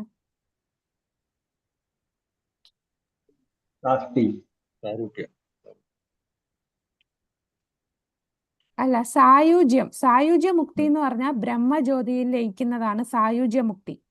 അപ്പൊ ഒരിക്കലും ഒരു ഭക്തൻ സായുജ്യ മുക്തി ആഗ്രഹിക്കില്ല. അതെന്താണ്? സായുജ്യം എന്ന് പറഞ്ഞാൽ ബ്രഹ്മത്തിൽ ലയിക്കുക എന്നുള്ളത്, ബ്രഹ്മജ്യോതി. അവ്യക്തിഗതവാദികളൊക്കെ ബ്രഹ്മവാദികളൊക്കെ ആഗ്രഹിക്കുന്നതാണ് സായുജ്യമുക്തി. ഭക്തന്മാർ ഒരിക്കലും ആ മുക്തിയെ കൈവല്യം നരകായത എന്നാണ് പറയുക. അവർ നരക തുല്യമായിട്ടാണ് സായുജ്യമുക്തിയെ കാണുന്നത്. എന്തുകൊണ്ടാണ് അങ്ങനെ? അവിടെ സേവനം ചെയ്യാനുള്ള ചാൻസ് ഇല്ല. അവിടെ ഭഗവാനെ കാണാൻ പറ്റില്ല, ഭഗവാന്റെ രൂപമില്ല, ഭഗവാന്റെ ലീലകളില്ല, ഭഗവാന് സേവനമില്ല. നമ്മൾ ഒരു ലൈറ്റായിട്ട് ആ ബ്രഹ്മജ്യോതിയിൽ ഒരു ലൈറ്റ്, ഓം ശാന്തി ശാന്തി, ഒന്നും ചെയ്യാതെ നമ്മളെ ഇപ്പോൾ ഒരു മുറിയിൽ ഒന്നും ചെയ്യാതെ കുറെ നേരം പൂട്ടിയിടുമ്പോൾ എന്തായിരിക്കും? നമുക്ക് അവിടെ ഇരിക്കാൻ പറ്റത്തില്ല. എങ്ങനെയെങ്കിലും വെളിയിൽ ഇറങ്ങി എന്തെങ്കിലും ചെയ്യണം നമുക്ക്. കാരണം ആത്മാവിന്റെ സ്വഭാവം എന്ന് പറഞ്ഞാൽ എന്തെങ്കിലും ആക്ടിവിറ്റി ചെയ്യണം എന്നാണ്. അതുകൊണ്ട് ബ്രഹ്മജ്യോതിയിൽ പോയി കഴിഞ്ഞാൽ സേവനം ഇല്ലാത്തത് കൊണ്ടും ഭഗവാന്റെ നാമരൂപ ഗുണലീലകളൊന്നും ഇല്ലാത്തത് കൊണ്ടും ഭക്തന്മാർ ആഗ്രഹിക്കില്ല. ഈവൻ ഈ ബ്രഹ്മവാദികൾ സായുജ്യമുക്തി ലഭിച്ചാൽ പോലും കുറെ കഴിയുമ്പോൾ അവർക്ക് തന്നെ ബോറടിക്കും. അവര് വിചാരിക്കും ഇതിലും നല്ലത് ഞാൻ ഭൂമിയിൽ പോകുന്നതല്ലായിരുന്നോ എന്ന് ചിന്തിച്ച് അവർക്കൊരു ഡിസയർ വരും, തിരിച്ച് ഭൂമിയിൽ പോകണമെന്ന്. അങ്ങനെ അവർ വീണ്ടും തിരിച്ച് ഭൂമിയിൽ വന്നിട്ട് അവരൊരു മാനുഷിക പരിഗണനയുള്ള പല കാര്യങ്ങൾ ചെയ്യും. അതായത് ഹോസ്പിറ്റൽ തുടങ്ങുക, ഓൾഡ് ഏജ് ഹോം തുടങ്ങുക, അങ്ങനെ സാമൂഹ്യ സേവനപരമായിട്ടുള്ള കാര്യങ്ങളൊക്കെ ഏറ്റെടുത്ത് ഒരു വലിയ ആത്മീയവാദിയെ പോലെ ഇരിക്കും. അതെന്താ? ഭഗവാന്റെ ആ ആത്മീയ ലോകത്തെത്തിയിട്ട് പോലും, അതായത് ബ്രഹ്മജ്യോതിയിൽ എത്തിയിട്ട് പോലും അവരവിടെ ഇരിക്കാൻ ആഗ്രഹിക്കുന്നില്ല. അതാണ് സായുജ്യമുക്തി. അപ്പോൾ എന്നാൽ ശുദ്ധ ഭക്തന്മാർ ഇതിൽ ഏത് മുക്തിയാണ് ആഗ്രഹിക്കുന്നത്? ഇതൊന്നും ആഗ്രഹിക്കുന്നില്ല അല്ലേ? ഞാൻ നരകത്തിൽ പോണോ? അതിന് ഞാൻ തയ്യാറാണ്. അതാണ് ശുദ്ധ ഭക്തർ, അനന്യമായിട്ടുള്ള ഭക്തി, അനന്യ ഭക്തി, കേവല ഭക്തി എന്ന് പറയും. ശുദ്ധ ഭക്തന്മാരുടെ ആത്യന്തികമായ പ്രാപ്യസ്ഥാനത്തെ ഈ ശ്ലോകം വിവരിച്ചു തരികയാണ്. ഈ ശ്ലോകമാകട്ടെ ജ്ഞാന കർമ്മ ഹഠയോഗങ്ങളുടെ സ്പർശനം ലേശം പോലും ഇല്ലാത്ത ശുദ്ധ ഭക്തി യോഗത്തെയാണ് നിർദ്ദേശിക്കുന്നത്. യഥാർത്ഥ ഭക്തി യോഗത്തിൽ ഭക്തന് കൃഷ്ണനിൽ മാത്രമേ താല്പര്യമുള്ളൂ എന്ന് വെളിവാക്കുന്നതാണ് അനന്യചേത എന്ന വാക്ക്. അപ്പൊ ഇവിടെ ജ്ഞാന കർമ്മ ഹഠയോഗം ഒന്നുമില്ല. മറ്റേതെല്ലാം മിക്സ് ആയിരുന്നു. യോഗ മിശ്ര ഭക്തി അല്ലെ ജ്ഞാന മിശ്ര ഭക്തി, ആ മിശ്രങ്ങളൊന്നുമില്ല. പ്യുവർ ഡിവോഷണൽ സർവീസ് ആണ് ഇവിടെ അനന്യചേത എന്ന് പറയുന്നത്. സ്വർഗലോകവാസമോ ബ്രഹ്മജ്യോതിസുമായിട്ടുള്ള ഏകീഭാവമോ ഭൗതിക ബന്ധനങ്ങളിൽ നിന്ന് മുക്തിയോ ശുദ്ധഭക്തൻ ആഗ്രഹിക്കില്ല. അദ്ദേഹത്തിന് ഒരാഗ്രഹവുമില്ല, കൃഷ്ണനിൽ മാത്രം ആസക്തി. അപ്പോ ചൈതന്യ ചരിതാമൃതത്തിൽ പറയുന്നു, ശുദ്ധഭക്തനെ വിളിക്കുന്നത് നിഷ്കാമൻ എന്ന്. നിഷ്കാമൻ എന്ന് പറഞ്ഞാൽ സ്വാർത്ഥാഭിലാഷങ്ങൾ ഇല്ലാത്തവൻ എന്നാണ് നിർവചിക്കുന്നത്. ഭക്തന് മാത്രമേ ശരിയായ സമാധാനമുള്ളൂ. ബാക്കി എല്ലാവർക്കും ഓരോ ആഗ്രഹങ്ങളുണ്ടല്ലേ. അപ്പൊ ഇവിടെ ആഗ്രഹങ്ങൾ എന്ന് പറയുമ്പോ ഭുക്തികാമി, സിദ്ധികാമി, അങ്ങനെ പല കാമികളുണ്ട്. ഭക്തിയോഗത്തിൽ പരമപുരുഷനെ സേവിക്കുന്ന ശുദ്ധരായ ഭക്തരുടെ അന്തിമ ലക്ഷ്യസ്ഥാനത്തെ ഈ ശ്ലോകം വിവരിക്കുന്നു. അവരുടെ അവസാന ലക്ഷ്യം കൃഷ്ണനെ നേടാനുള്ള എളുപ്പത്തിൽ ഭഗവാനെ നേടാൻ സാധിക്കും. ഭൗതികമായ തടസ്സങ്ങളൊന്നുമില്ല. ആത്മാർത്ഥമായിട്ടുള്ള ആഗ്രഹം മാത്രമാണ് യോഗ്യത. എങ്ങനെ നമുക്ക് ശുദ്ധഭക്തനാകാം? എങ്ങനെ നമുക്ക് ഈ ശുദ്ധഭക്തിയിലെത്താം? നമ്മൾ ആത്മാർത്ഥമായി ആഗ്രഹിക്കുക, അങ്ങനെ നമുക്ക് ഭക്തിയിലെത്താം. ഒരിക്കൽ ശ്രീല പ്രഭുപാദറിനെ ഒരു ഡിസൈപ്പിള്, കാരണം പ്രഭുപാദർ വരുമ്പോ ഓരോ സ്ഥലത്തും വരുമ്പോ എല്ലാവരും കാത്തിരിക്കും. പ്രഭുപാദർ ഇങ്ങനെ യാത്രയിലാണല്ലേ, ഓരോ കോൺഗ്രിഗേഷനിലും ഇങ്ങനെ യാത്ര ചെയ്ത് പോകണം. അപ്പൊ ഇദ്ദേഹത്തിനെ കണ്ട് ഒരു ഭക്തനെ ചോദിക്കണമെന്നുണ്ട്, പക്ഷെ സമയം കിട്ടിയില്ല. അദ്ദേഹം വണ്ടിയിൽ കയറി ഡോർ അടയ്ക്കാൻ പോയപ്പോഴാണ് ഈ ഭക്തൻ പെട്ടെന്ന് ചോദിക്കും, എനിക്കൊരു ശുദ്ധ ഭക്തനാകണം, എന്ത് ചെയ്യും? അപ്പൊ പ്രഭുപാദർ ഒറ്റ വാക്കിൽ ആൻസർ പറയും, യു ഡിസയർ എന്ന് പറയും, ആഗ്രഹിക്കൂ. ഒരു ശുദ്ധ ഭക്തനാകാൻ ആഗ്രഹിച്ചാൽ മതി. ആത്മാർത്ഥമായി നമുക്കൊരു ആഗ്രഹമുണ്ടെങ്കിൽ നമുക്ക് മുന്നേറാൻ സാധിക്കും. ജ്ഞാനം, അഷ്ടാംഗയോഗ, മുൻ അറിവ്, പരിത്യാഗം, പരിശീലനത്തിലുള്ള അനുകൂല സാഹചര്യങ്ങൾ എന്നിവയെ ആശ്രയിച്ചിരിക്കുന്നു. ഭക്തി സേവനത്തിൽ കൃഷ്ണൻ അദ്ദേഹത്തെ എങ്ങനെ നേടാം എന്നതിനെ കുറിച്ചുള്ള ബുദ്ധി നൽകുന്നു അല്ലെ. അപ്പൊ നമ്മൾ ആത്മാർത്ഥമായിട്ട് ആഗ്രഹിച്ച് ആത്മാർത്ഥമായി പ്രയത്നിക്കുമ്പോൾ ഭഗവാൻ എന്ത് ചെയ്യും? 10.10 ഭഗവാൻ പറയുന്നു, തേഷാം സതതയുക്താനാം ഭജതാ പ്രീതിപൂർവകം ദദാമി ബുദ്ധിയോഗം തം യേന മാമുപയാന്തിതേ. ഭഗവാനിലേക്ക് എത്താനുള്ള, ആ ഭക്തന് ആത്മീയ ലോകത്തിൽ എത്താനുള്ള ബുദ്ധി വൈഭവം ഭഗവാൻ നമുക്ക് തരും. അങ്ങനെ നമുക്ക് ഭക്തിയുത സേവനം ചെയ്ത് ഭഗവാനിലെത്താൻ സാധിക്കും. സ്നേഹത്തോടെ എന്നെ സേവിക്കുന്നതിൽ നിരന്തരം അർപ്പണബോധമുള്ളവർക്ക് അവർ എൻ്റെ അടുക്കൽ വരാൻ കഴിയുന്ന ധാരണ അല്ലെങ്കിൽ ബുദ്ധി ഞാൻ അവർക്ക് കൊടുക്കും. അടുത്ത പാരഗ്രാഫ് ഒന്ന് വായിക്കാമോ? കാലദേശഭേദം കൂടാതെ, അതൊന്ന് വായിക്കാമോ? ഞാൻ വായിക്കാം. ആ, വായിച്ചു. ഞങ്ങൾ വായിക്കല്ല. കാലദേശഭേദം കൂടാതെയും വ്യതിചലിക്കാതെയും എല്ലായ്പ്പോഴും കൃഷ്ണനെപ്പറ്റി ചിന്തിക്കുന്നു എന്നതാണ് ശുദ്ധഭക്തന്റെ സവിശേഷ ഗുണം. ഇതിന് യാതൊരു വിഘ്നവും ഉണ്ടായിക്കൂടാ. എവിടെ വെച്ചും ഏതു സമയത്തും ഭഗവാനെ സേവിക്കണം. ഭക്തൻ വൃന്ദാവനത്തിലോ ഭഗവത് സമ്പർക്കമുണ്ടായിട്ടുള്ള മറ്റു സ്ഥലങ്ങളിലോ താമസിക്കണമെന്ന് പറയുന്നവരുണ്ട്. എന്നാൽ ഒരു പരിശുദ്ധ ഭക്തന് എവിടെ ജീവിച്ചാലും തൻ്റെ ഭക്തിപൂർവകമായ സേവനം കൊണ്ട് ആ സ്ഥലത്ത് വൃന്ദാവനത്തിലെ അന്തരീക്ഷം ഉണ്ടാക്കാം.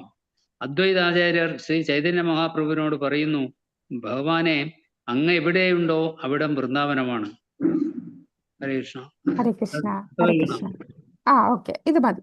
അപ്പൊ ശുദ്ധ ഭക്തൻ എന്ന് പറയുമ്പോ ഒരു വിഘ്നവും കൂടാതെ, വേറെ ഒരു ആഗ്രഹവും ഇല്ലാതെ, വ്യതിചലിക്കാതെയാണ് ഭഗവാനിൽ മാത്രം കേന്ദ്രീകരിക്കുകയാണ്, ഭഗവാനെ കുറിച്ച് മാത്രം ചിന്തിക്കുന്നു.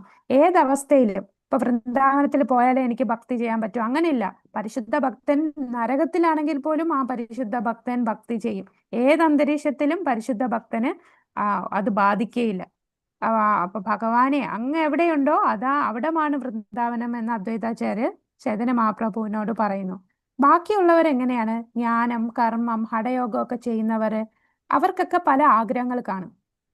ഇപ്പൊ കർമ്മികളാണെങ്കിൽ അവർക്ക് ഇന്ദ്രിയ സംതൃപ്തിയാണ് ആഗ്രഹിക്കുന്നത്. ജ്ഞാനികളാണെങ്കിലോ, ജ്ഞാനികൾക്ക് ഈ ഭൗതിക ഘടന 24 ഘടകങ്ങളൊക്കെ പഠിച്ച് ഈ ഭൗതിക ലോകം ദുഃഖമാണെന്നും ഒന്നും പെർമനന്റ് അല്ലെന്നൊക്കെ മനസ്സിലായി ഇതിൽ നിന്ന് എങ്ങനെയും മോചനം ലഭിക്കണം, അതും ഒരു ആഗ്രഹമാണ്.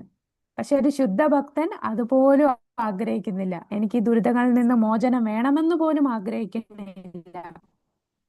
യോഗിയാണെങ്കിലോ, എനിക്ക് കുറെ യോഗ, ചില അഷ്ടസിദ്ധികൾ വേണം, ഒരു യോഗിയായി മാറണം, അങ്ങനെ വരെ ആഗ്രഹിക്കുന്നുണ്ട്. ഇപ്പൊ യോഗിയാണെങ്കിൽ പോലും അവർക്ക് ആഗ്രഹങ്ങളുണ്ട്. ജ്ഞാനിക്കും ആഗ്രഹമുണ്ട്, കർമ്മിക്കും ആഗ്രഹമുണ്ട്. പക്ഷെ ശുദ്ധ ഭക്തന് ഒരേ ഒരു ആഗ്രഹം, ഭഗവാനെ എങ്ങനെ സന്തോഷിപ്പിക്കാം എന്നുള്ള ആഗ്രഹം. നമ്മള് ഗോപികമാരുടെ കഥ ശുദ്ധ ഭക്തിയിൽ എന്ന് പറയുമ്പോ ഭഗവാന് തലവേദന വരുന്ന ഒരു കഥ എല്ലാവർക്കും അറിയാം അല്ലെ. ഭഗവാന് തലവേദന വരുമ്പോ ഭാര്യമാര് പോലും ഭഗവാനെ സഹായിക്കാനായിട്ട് പിന്നോട്ട് പോകും. കാരണം തലവേദന മാറണമെങ്കിൽ നാരദ മഹർഷി പറയും, ഭക്തന്മാരുടെ കാൽപാദത്തിലെ ധൂളി, അപ്പൊ ഭാര്യമാരുടെ കാൽപാദത്തിലെ ധൂളി തരുമോ ഭഗവാന്റെ തലവേദന മാറാനെന്ന് പറയും. അപ്പൊ എന്താ ഭാര്യമാര് പറയാ? നരകത്തിലേക്ക് പോകും.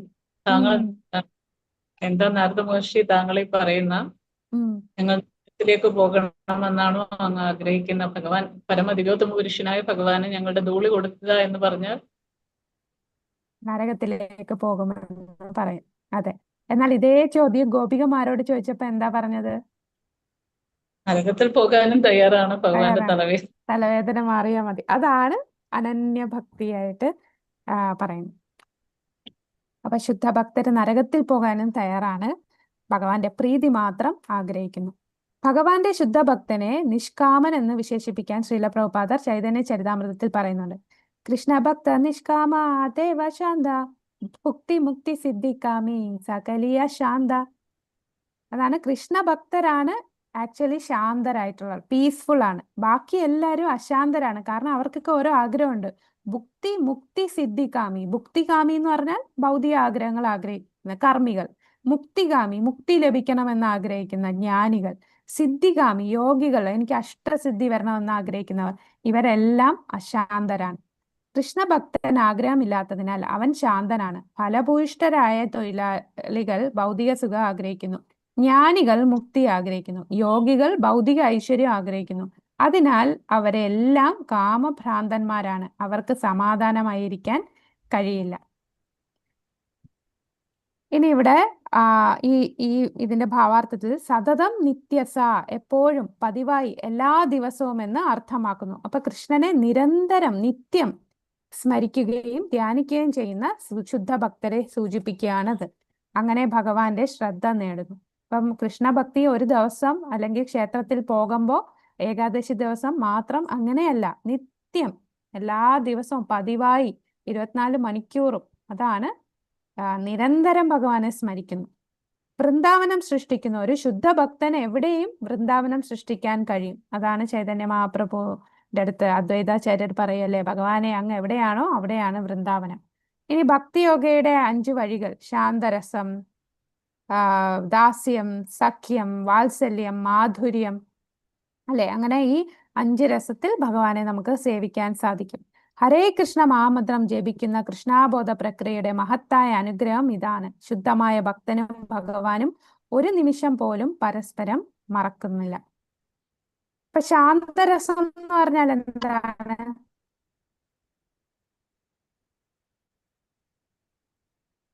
ഇവിടെ പറയുന്നുണ്ട് ഭാവാർത്ഥത്തിൽ, നിഷ്പക്ഷ ഭക്തർ ദാസനെ പോലെ സേവിക്കുന്നു, സഖ്യഭക്തർ സുഹൃത്തിനെ പോലെ, വാത്സല്യ ഭക്തർ മാതാപിതാക്കളെ പോലെ, മാധുര്യ ഭക്തർ കൃഷ്ണനെ സ്വയം പ്രേമഭാജനമായി സേവിക്കുന്നു. ഇനി നമുക്ക് അടുത്ത ശ്ലോകത്തിലേക്ക് പോകാം. 15ാമത്തെ ശ്ലോകം. മാമുപേത്യ പുനർജന്മ ദുഃഖാലയം അശാശ്വതം. നമ്മൾ ഇടയ്ക്കിടയ്ക്ക് പറയുമല്ലേ, ഭൗതിക ലോകം ദുഃഖാലയമാണ്, അശാശ്വതമാണ്. അത് ഈ ശ്ലോകത്തിലാണ് പറയുന്നത്. മാമുപേത്യ പുനർജന്മ ദുഃഖാലയം അശാശ്വതം നാപ്നുവന്തി മഹാത്മാനാ സംസിദ്ധിം പരമാം ഗതിം. ഭക്തിയോഗം കൊണ്ട് എന്നെ പ്രാപിച്ച മഹാത്മാക്കൾ പരിപൂർണത നേടിയവരാകയാൽ പിന്നീട് ദുഃഖപൂർണവും അസ്ഥിരവുമായ ഈ ലോകത്തിലേക്ക് തിരിച്ചു വരില്ല. അപ്പോ ഇവിടെ ശുദ്ധ ഭക്തർ എങ്ങനെയാണ് ഭക്തിയോഗം ചെയ്തു കഴിഞ്ഞാൽ അവർക്ക് പിന്നെ ഭഗവാന്റെ അടുത്ത് എത്തുകയും പിന്നെ അവർ പുനർജനിക്കേണ്ടി വരില്ല. എന്നാൽ ചിലപ്പോൾ ഭഗവാന്റെ ലീലകൾ ആടാനായിട്ട് ഈ ശുദ്ധ ഭക്തർ ഭഗവാന്റെ കൂടെ ഈ ഭൂമിയിൽ വരാറുണ്ട്. പക്ഷെ അത് അവരുടെ കർമ്മം കൊണ്ടോ അടുത്ത ജന്മം എടുക്കുന്നതോ അവരുടെ കഷ്ടത അനുഭവിക്കാനോ ഒന്നുമല്ല. ഭഗവാന്റെ ഇച്ഛപ്രകാരം അവരിവിടെ വീണ്ടും വരുന്നതാണ്. ഇപ്പൊ യശോദാമ, നന്ദമഹാരാജ്, ഗോപന്മാരൊക്കെ ഭൂമിയിൽ വന്നു. ഭഗവാൻ ഇവിടെ വന്നപ്പോ കൂടെ വന്നതാണ്. ചൈതന്യ മഹാപ്രഭു വന്നപ്പോഴും ഇതുപോലെ പാർഷദന്മാരായിട്ട് ശുദ്ധ ഭക്തര് ഭഗവാന്റെ കൂടെ വന്ന് ആ ലീലകളിൽ പങ്കുചേരുന്നത്. അപ്പൊ ഒരിക്കലും ചിന്തിക്കില്ല അവരുടെ കർമ്മഫലം കൊണ്ട് അവർ വീണ്ടും വന്നതാണ് എന്ന്. അവരെല്ലാരും ഭഗവാന്റെ ഇച്ഛപ്രകാരം വന്നതാണ്.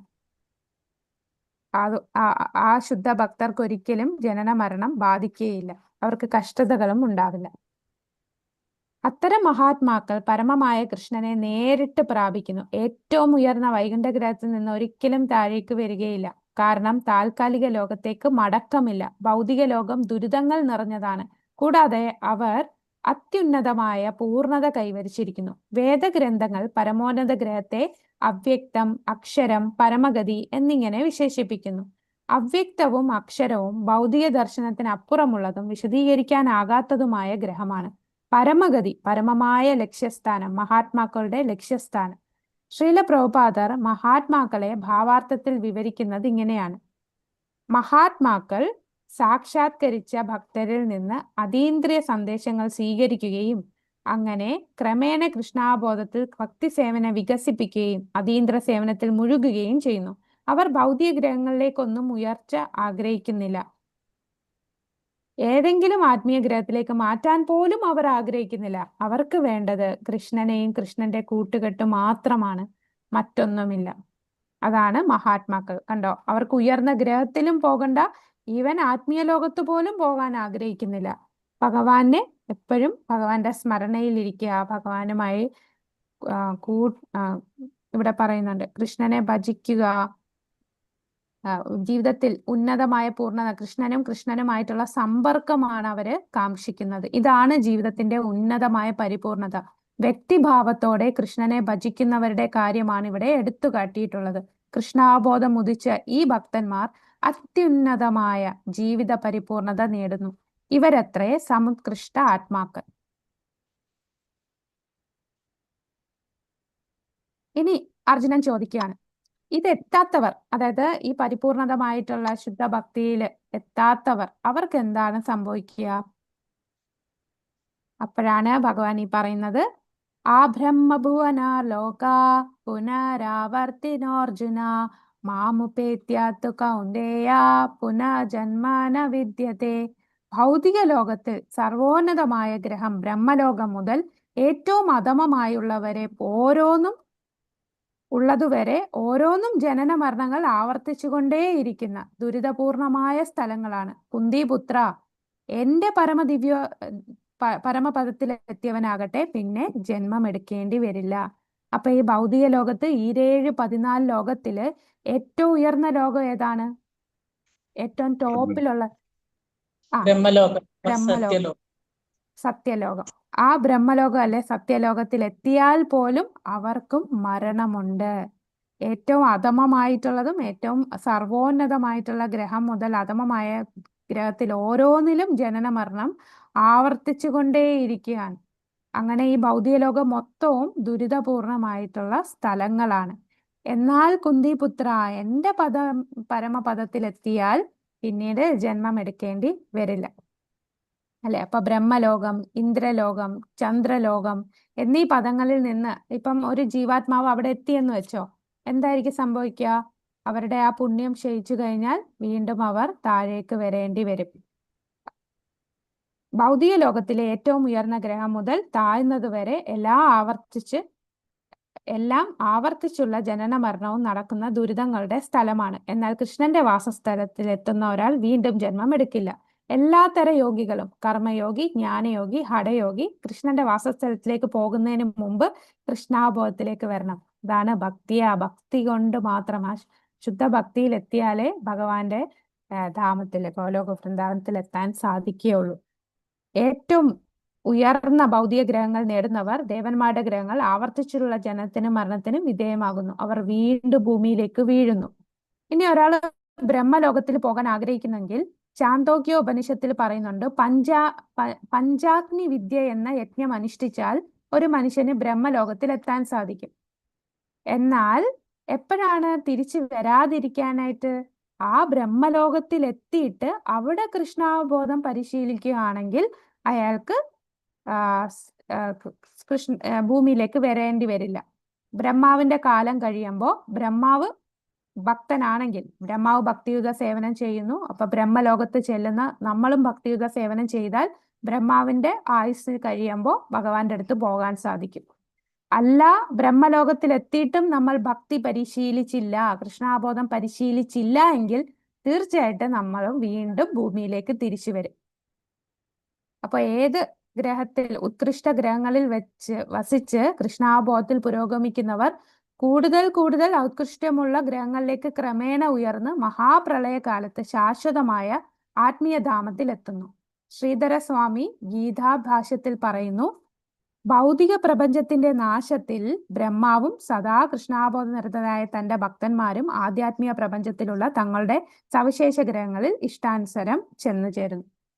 അപ്പൊ നമ്മളുടെ ബ്രഹ്മാവ് ഒരു ഉയർന്ന ഭക്തനാണല്ലേ. നമ്മളുടെ ബ്രഹ്മാവാണ് ചൈതന്യ ലീലയിൽ ആരായിട്ട് വന്നത്? ചൈതന്യ മഹാപ്രഭു വന്നപ്പോ നമ്മുടെ ബ്രഹ്മാവ് ആരായിട്ടാണ് വന്നത്? ഹരിദാസ് ഠാക്കൂർ, നാമാചാര്യൻ ഹരിദാസ് ഠാക്കൂർ. അപ്പൊ എത്ര വലിയ ഭക്തനാണ് നമ്മുടെ ബ്രഹ്മാവ്. എല്ലാ ബ്രഹ്മാവും ഇപ്പൊ പല ബ്രഹ്മാണ്ടങ്ങളുണ്ട്, അതിലെല്ലാ ബ്രഹ്മാവും ഭക്തനാവണമെന്നില്ല അല്ലെ. നമ്മളപ്പോ ഈ നമ്മുടെ ഈ ബ്രഹ്മാണ്ടത്തിലെ ബ്രഹ്മാവ് അത്രയും വലിയ ഭക്തനാണ്. അപ്പൊ ബ്രഹ്മലോകത്ത് പോവുകയാണെങ്കിൽ പോലും അവിടെ ഭക്തി ചെയ്യും. ബ്രഹ്മാവ് ഭക്തി ചെയ്യുന്നതിന്റെ കൂട്ടത്തിൽ അവിടെ ആ ലോകത്തുള്ളവര് ഭക്തി ചെയ്താൽ ബ്രഹ്മാവിന്റെ ആയുസ് കഴിഞ്ഞ് ഭൗതിക പ്രപഞ്ചത്തിൽ നാശം സംഭവിക്കുമ്പോൾ, ബ്രഹ്മാവിന്റെ ആയുസ് കഴിയുമ്പോൾ എന്താ സംഭവിക്കുക? ഈ ബ്രഹ്മാണ്ടമെല്ലാം മഹാവിഷ്ണുവിന്റെ ശരീരത്തിലേക്ക് അകത്ത് കയറിപ്പോകും. ആ സമയത്ത് ഈ ആത്മാക്കൾ, ബ്രഹ്മലോകത്ത് ഭക്തിയുത സേവനം ചെയ്ത ആത്മാക്കൾക്ക് ആത്മീയ ലോകത്തിലേക്ക് പോകാൻ സാധിക്കും. എന്നാൽ ആ ലോകത്ത് എത്തിയിട്ടും ഭക്തി ചെയ്തില്ല എന്നുണ്ടെങ്കിൽ അവർക്ക് വീണ്ടും പുനർജനിക്കേണ്ടി വരും. അതാണ് അവിടെ പറഞ്ഞിരിക്കുന്നത്. എണ്ണയുടെ ചെവ. അടുത്തത് 17ാമത്തെ ശ്ലോകം. സഹസ്രയുഗ പര്യന്താ മഹര്യദ്ബ്രഹ്മണോ വിദു രാത്രിം യുഗ സഹസ്രാന്താം തേഹോരാത്ര വിദോ ജന. മനുഷ്യഗണിത പ്രകാരം 1000 യുഗങ്ങൾ വേണം ബ്രഹ്മാവിന്റെ ഒരു ദിവസത്തിന്. രാത്രിക്കും അങ്ങനെ തന്നെ. അപ്പൊ ബ്രഹ്മാവിന്റെ ഒരു ദിവസം എന്ന് പറഞ്ഞാൽ എത്രയാണ്? എത്ര ചതുർയുഗം? 1000 ചതുർയുഗം. 1000 ചതുർയുഗം പകലും 1000 ചതുർയുഗം രാത്രി. അപ്പോ 2000 ചതുർയുഗം മൊത്തം വരുമ്പോഴാണ് ബ്രഹ്മാവിന്റെ ഒരു ദിവസമാകുന്നത് അല്ലെ. അപ്പൊ ബ്രഹ്മാവിന്റെ ഒരു ദിവസത്തെ നമ്മൾ എങ്ങനെ വിളിക്കും? കൽപ്പം എന്ന് വിളിക്കും. അപ്പോ ചതുർയുഗം എന്ന് പറഞ്ഞാൽ സത്യയുഗം, ത്രേതായുഗം, ദ്വാപരയുഗം, കലിയുഗം. അപ്പൊ ഇങ്ങനെ ഈ 4 യുഗം 1000 വട്ടം ഇങ്ങനെ കറങ്ങണം. അപ്പൊ ഇവിടെ പറയുന്നുണ്ട് സത്യയുഗത്തില് സത്യം, ധർമ്മം, ജ്ഞാനം എന്നിവയാണ്. അജ്ഞാനമോ ധാർഷ്ട്യമോ ഉണ്ടാവില്ല. അതിനാൽ ആ യുഗത്തിന്റെ ദൈർഘ്യം കൂടുതലാണ് അല്ലെ. അത് നമുക്കറിയാം. അതിന്റെ ദൈർഘ്യം എന്ന് പറഞ്ഞാൽ സത്യയുഗത്തില് 1,72,800 വർഷം, ത്രേതായുഗത്തിൽ 17,28,000 വർഷം, ത്രേതായുഗത്തിൽ 12,96,000, ദ്വാപരയുഗത്തിൽ 8,64,000, കലിയുഗം 4,32,000. അങ്ങനെ ബ്രഹ്മാവിന്റെ ഒരു ദിവസം എന്ന് പറഞ്ഞാൽ ഇതെല്ലാം കൂടെ ആഡ് ചെയ്തിട്ട് ഇൻറ്റു 1000 ചെയ്ത് വീണ്ടും 2 കൂടെ ചെയ്യണം അല്ല. ഒരു ദിവസം എന്ന് പറഞ്ഞാൽ രാവും ഉണ്ട് പകലും ഉണ്ട്. അതിൽ 12 മണിക്കൂറാണ് 1000 യുഗങ്ങൾ ചക്രം. വീണ്ടും ഒരു രാത്രിയും കൂടെ ഉണ്ട്. അങ്ങനെ ബ്രഹ്മാവിന്റെ മൊത്തം ആയുസ് 311 ട്രില്യൺ 40 ബില്യൺ ഭൗമവർഷം. ബ്രഹ്മാവിന്റെ 100 വർഷമാണ് മൊത്തം ആയുസ്. നിത്യമായ വീക്ഷണകോണിൽ നിന്ന് ബ്രഹ്മാവിന്റെ ആയുസിന്റെ അപ്രസക്തത ശ്രീല പ്രഭുപാദർ ഭാവാർത്ഥത്തിൽ പറയുന്നു. ഈ ബ്രഹ്മാവിന്റെ ആയുസിനെ കമ്പയർ ചെയ്തേക്കുന്നത് ഈ കടലിലെ കുമിളകളെ പോലെയാണ്. നമുക്ക് ചിന്തിക്കുന്നതിനപ്പുറമാണല്ലേ ബ്രഹ്മാവിന്റെ ആയുസ്. നമ്മളൊക്കെ വെറും ബ്രഹ്മാവിന്റെ ഓരോ മില്ലി സെക്കൻഡിൽ നമ്മൾ മരിച്ച് ജനിച്ച് ഇങ്ങനെ പൊയ്ക്കൊണ്ടിരിക്കുകയാണ്. ഒരു ശരീരത്തിൽ നിന്ന് മറ്റൊരു ശരീരത്തിൽ ഇങ്ങനെ ചാടി പൊയ്ക്കൊണ്ടിരിക്കുകയാണ്. പക്ഷെ ആ ഇത്രയും ദൈർഘ്യമുള്ള ആയുസ്സുള്ള ബ്രഹ്മാവിന്റെ ഈ ജീവിതത്തെയും വളരെ ഹ്രസ്വമായിട്ടാണ് കാണുന്നത്.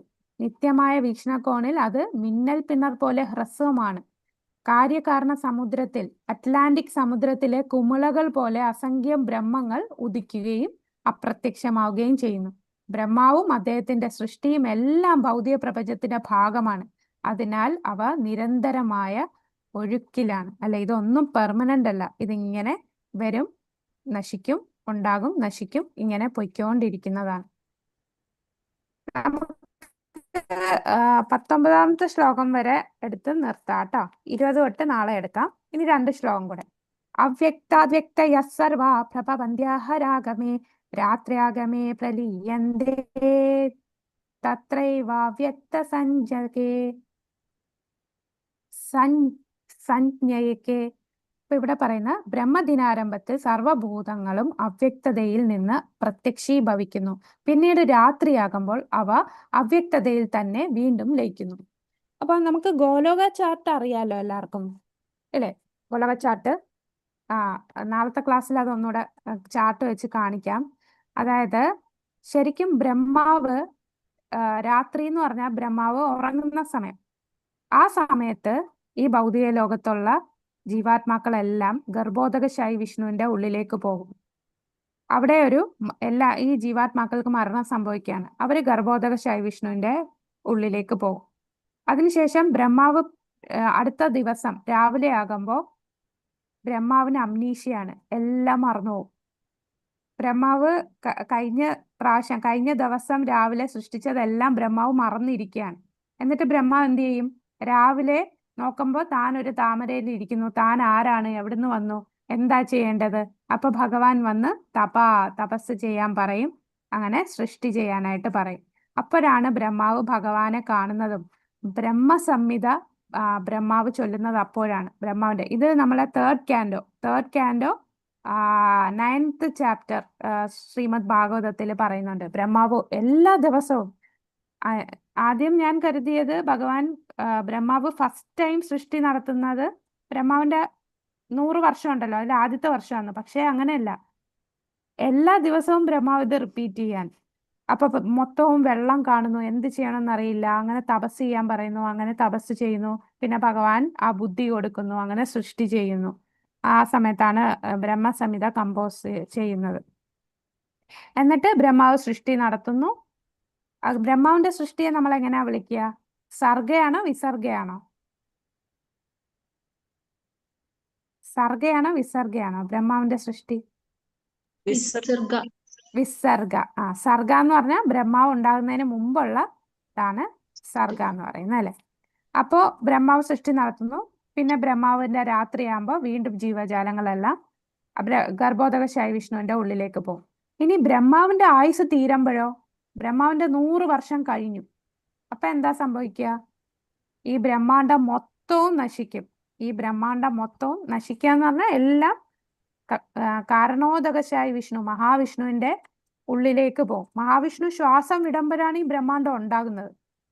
ശ്വാസം എടുക്കുന്ന ആ സമയം ബ്രഹ്മാവിന്റെ ആയുസ് തീരും.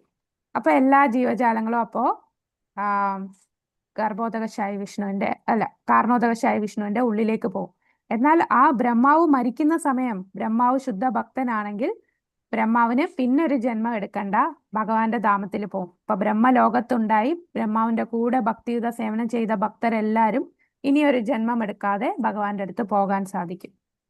അപ്പൊ ഇതാണ് ഇവിടെ പറയുന്ന ബ്രഹ്മാവിന്റെ ദിവസം തുടങ്ങുമ്പോൾ എല്ലാ ഭൂതങ്ങളും, സർവ്വഭൂതങ്ങളും അവ്യക്തതയിൽ നിന്ന് പ്രത്യക്ഷീഭവിക്കും. എല്ലാവരും പുറത്തു വരും. എല്ലാ ആത്മാക്കളും പുറത്തു വന്ന് ഒരു ശരീരത്തിൽ കയറി അവർ നേരത്തെ ബ്രഹ്മാവിന്റെ കഴിഞ്ഞ ദിവസത്തിൽ ചെയ്ത കർമ്മത്തിന്റെ ബാക്കി ഭാഗമായിട്ട് വീണ്ടും തുടങ്ങും. പിന്നീട് ബ്രഹ്മാവ് രാത്രിയാകുമ്പോഴോ ഇവരെല്ലാം വീണ്ടും അവ്യക്തമായിട്ട് വീണ്ടും ലയിക്കുക, അതായത് ഗർഭോദകശായി വിഷ്ണുവിന്റെ ഉള്ളിലേക്ക് പോവുക. ഇതാണ് സംഭവിക്കുന്നത്. അടുത്ത ശ്ലോകം കൂടെ പറഞ്ഞു നിർത്താം. ഭൂതഗ്രാമസ ഏവായം ഭൂത്വാ ഭൂത്വാ പ്രലീയത്തെ രാത്ര്യാഗമേ വശാപാത പ്രഭവത്യഹരാഗമേ. ഭൂത്വാ ഭൂത്വാ പ്രലീയത്തെ, അതിന്റെ അർത്ഥം എന്താ? ഭൂത്വാ ഭൂത്വാ പ്രലീയത്തെ.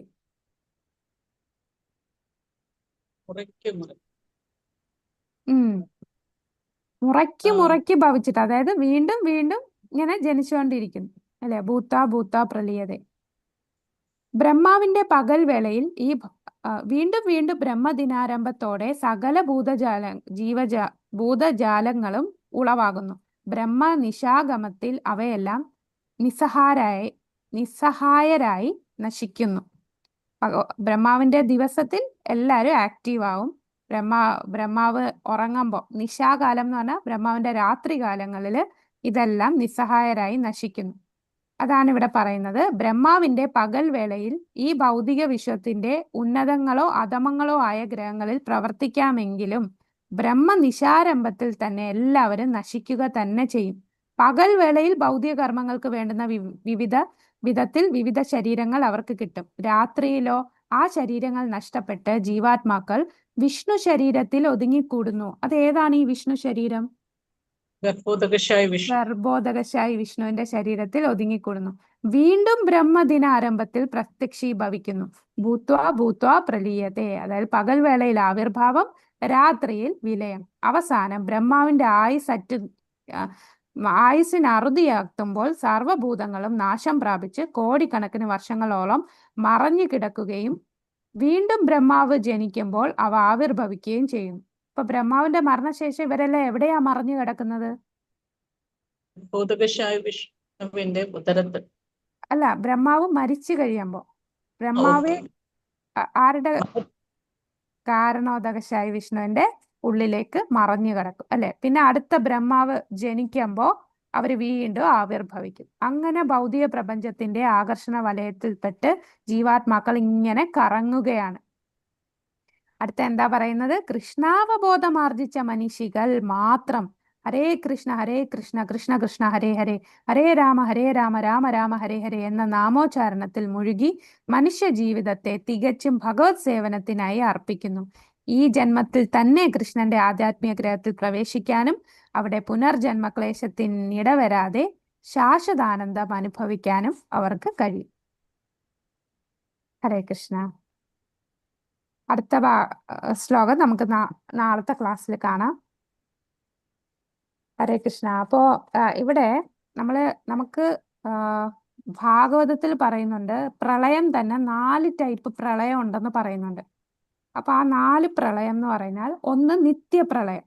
നിത്യപ്രളയം നിത്യപ്രളയം, നൈമിത്തിക പ്രളയം, എന്നുള്ള നൈമിത്തിക പ്രളയം, പിന്നെ പ്രാകൃതിക പ്രളയം, ആത്യന്തിക പ്രളയം, ഇങ്ങനെ 4 ടൈപ്പ് പ്രളയം. അതിൽ നിത്യപ്രളയം എന്ന് പറഞ്ഞാൽ എന്താ?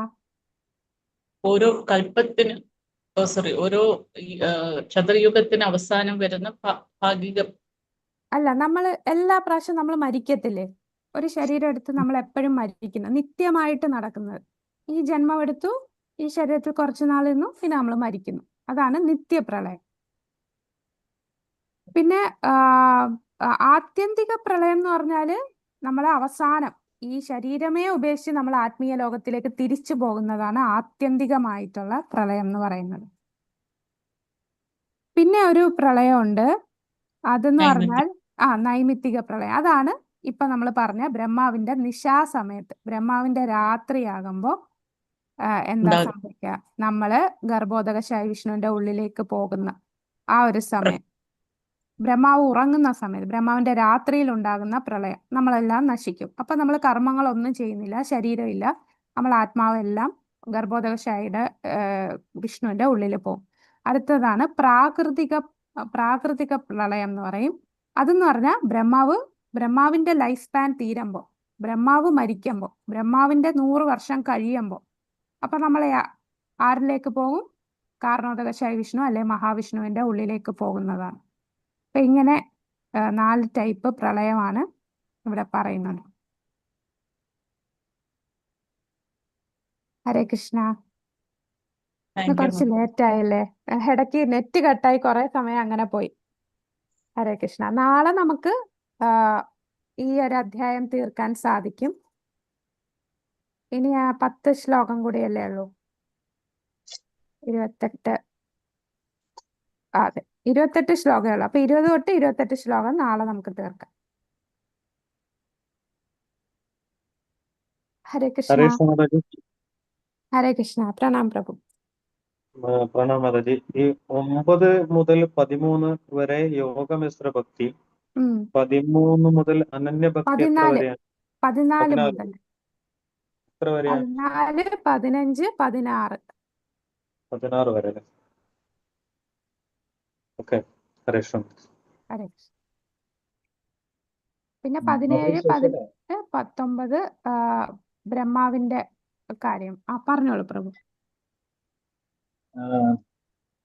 ഈ ശാന്തഭക്തര് അവര് ഡിവോഷണൽ സർവീസ് ചെയ്യുന്ന ന്യൂട്രാലിറ്റിയിലാണെന്ന് പറയുന്നത്. അതെന്താണെന്ന് മനസ്സിലായി.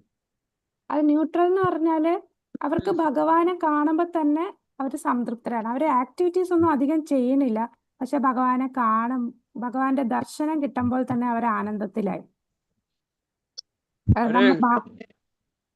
ഹരേ കൃഷ്ണ. മലയാളത്തില് ഇത് കൊടുത്തിരിക്കുന്നത്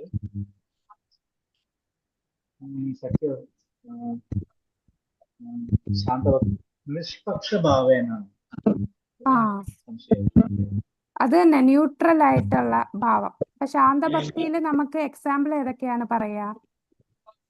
ഭഗവാന്റെ ശരീരത്തിലെ ആഭരണങ്ങള്, ഭഗവാന്റെ ഓടക്കുഴല്, അല്ലെ? ഭഗവാന് സേവനം ചെയ്യാണ്, പക്ഷെ അവര് വെറുതെ ഇങ്ങനെ നിൽക്കുകയാണ്, ഭഗവാൻ അതെടുത്ത് ഉപയോഗിക്കുകയാണ്. ഇപ്പൊ ദാസഭക്തർ എന്ന് പറഞ്ഞാൽ അവര് കുറെ ആക്ടിവിറ്റീസ് ഒക്കെ ചെയ്ത് ഭഗവാനെ സേവിക്കുന്നുണ്ട്. അപ്പൊ ശാന്തഭക്തി എന്ന് പറയുമ്പോൾ ഭഗവാന്റെ ശരീരത്തിലെ വസ്ത്രങ്ങള്, പിന്നെ ആ ഒരു സ്ഥലം, ധാമം, അവർക്ക് ആക്റ്റീവായിട്ട് ഒന്നും ചെയ്യാൻ പറ്റുന്നില്ല, പക്ഷെ ഭഗവാൻ അവരെ ഉപയോഗിച്ച് ഭഗവാൻ അവരുടെ ആ ഒരു സേവനം ഉപയോഗിക്കുന്നുണ്ട്. ഇപ്പൊ ഒരു ഭഗവാന്റെ മാല, ഒരു ഹാരം, ആ ഹാരത്തിന് എന്തെങ്കിലും അങ്ങോട്ട് ചെയ്യാൻ പറ്റുന്നില്ല, ആ ഹാരത്തിന് അവിടെ തന്നെ ഭഗവാന്റെ നെഞ്ചിൽ ഇങ്ങനെ കിടക്കുകയാണ്, പക്ഷെ ഭഗവാൻ ആ നെഞ്ചിൽ കിടക്കുന്നത് ആസ്വദിക്കുന്നു. അതുകൊണ്ടാണ് നിഷ്പക്ഷം എന്ന് പറയുന്നത്. ഒരു ദാസ്യഭക്തനാണെങ്കിൽ അവര് ഭഗവാനെ കാല് കഴുകുന്നു, ഭഗവാന് ആഭരണങ്ങൾ ഇട്ട് കൊടുക്കുന്നു, അല്ലെ? ഭഗവാന്റെ സേവനത്തിൽ എപ്പോഴും മുഴുകിയിരിക്കുന്നു, ഭഗവാന് ഭക്ഷണം കൊടുക്കുന്നു, അതൊക്കെ ദാസ്യഭക്തിയിൽ ചെയ്യുന്നു. ഇനി അടുത്തത് സഖ്യഭക്തി എന്ന് പറയുമ്പോൾ സഖ്യം എന്ന് പറയുമ്പോൾ സുഹൃത്തിനെ പോലെ. അപ്പൊ സുഹൃത്തിനെ പോലെ എന്ന് പറയുമ്പോൾ നമുക്കറിയാം ഗോപന്മാരല്ലേ? ഗോപന്മാരെന്താ ചെയ്യുക? ഭഗവാനെ തോളെ കൈയിട്ട് കളിച്ച് ഭഗവാനെ ചിലപ്പം കളിയാക്കി ഈ അടികൂടി ആ ഒരു മൂടുള്ളതാണ് സഖ്യം.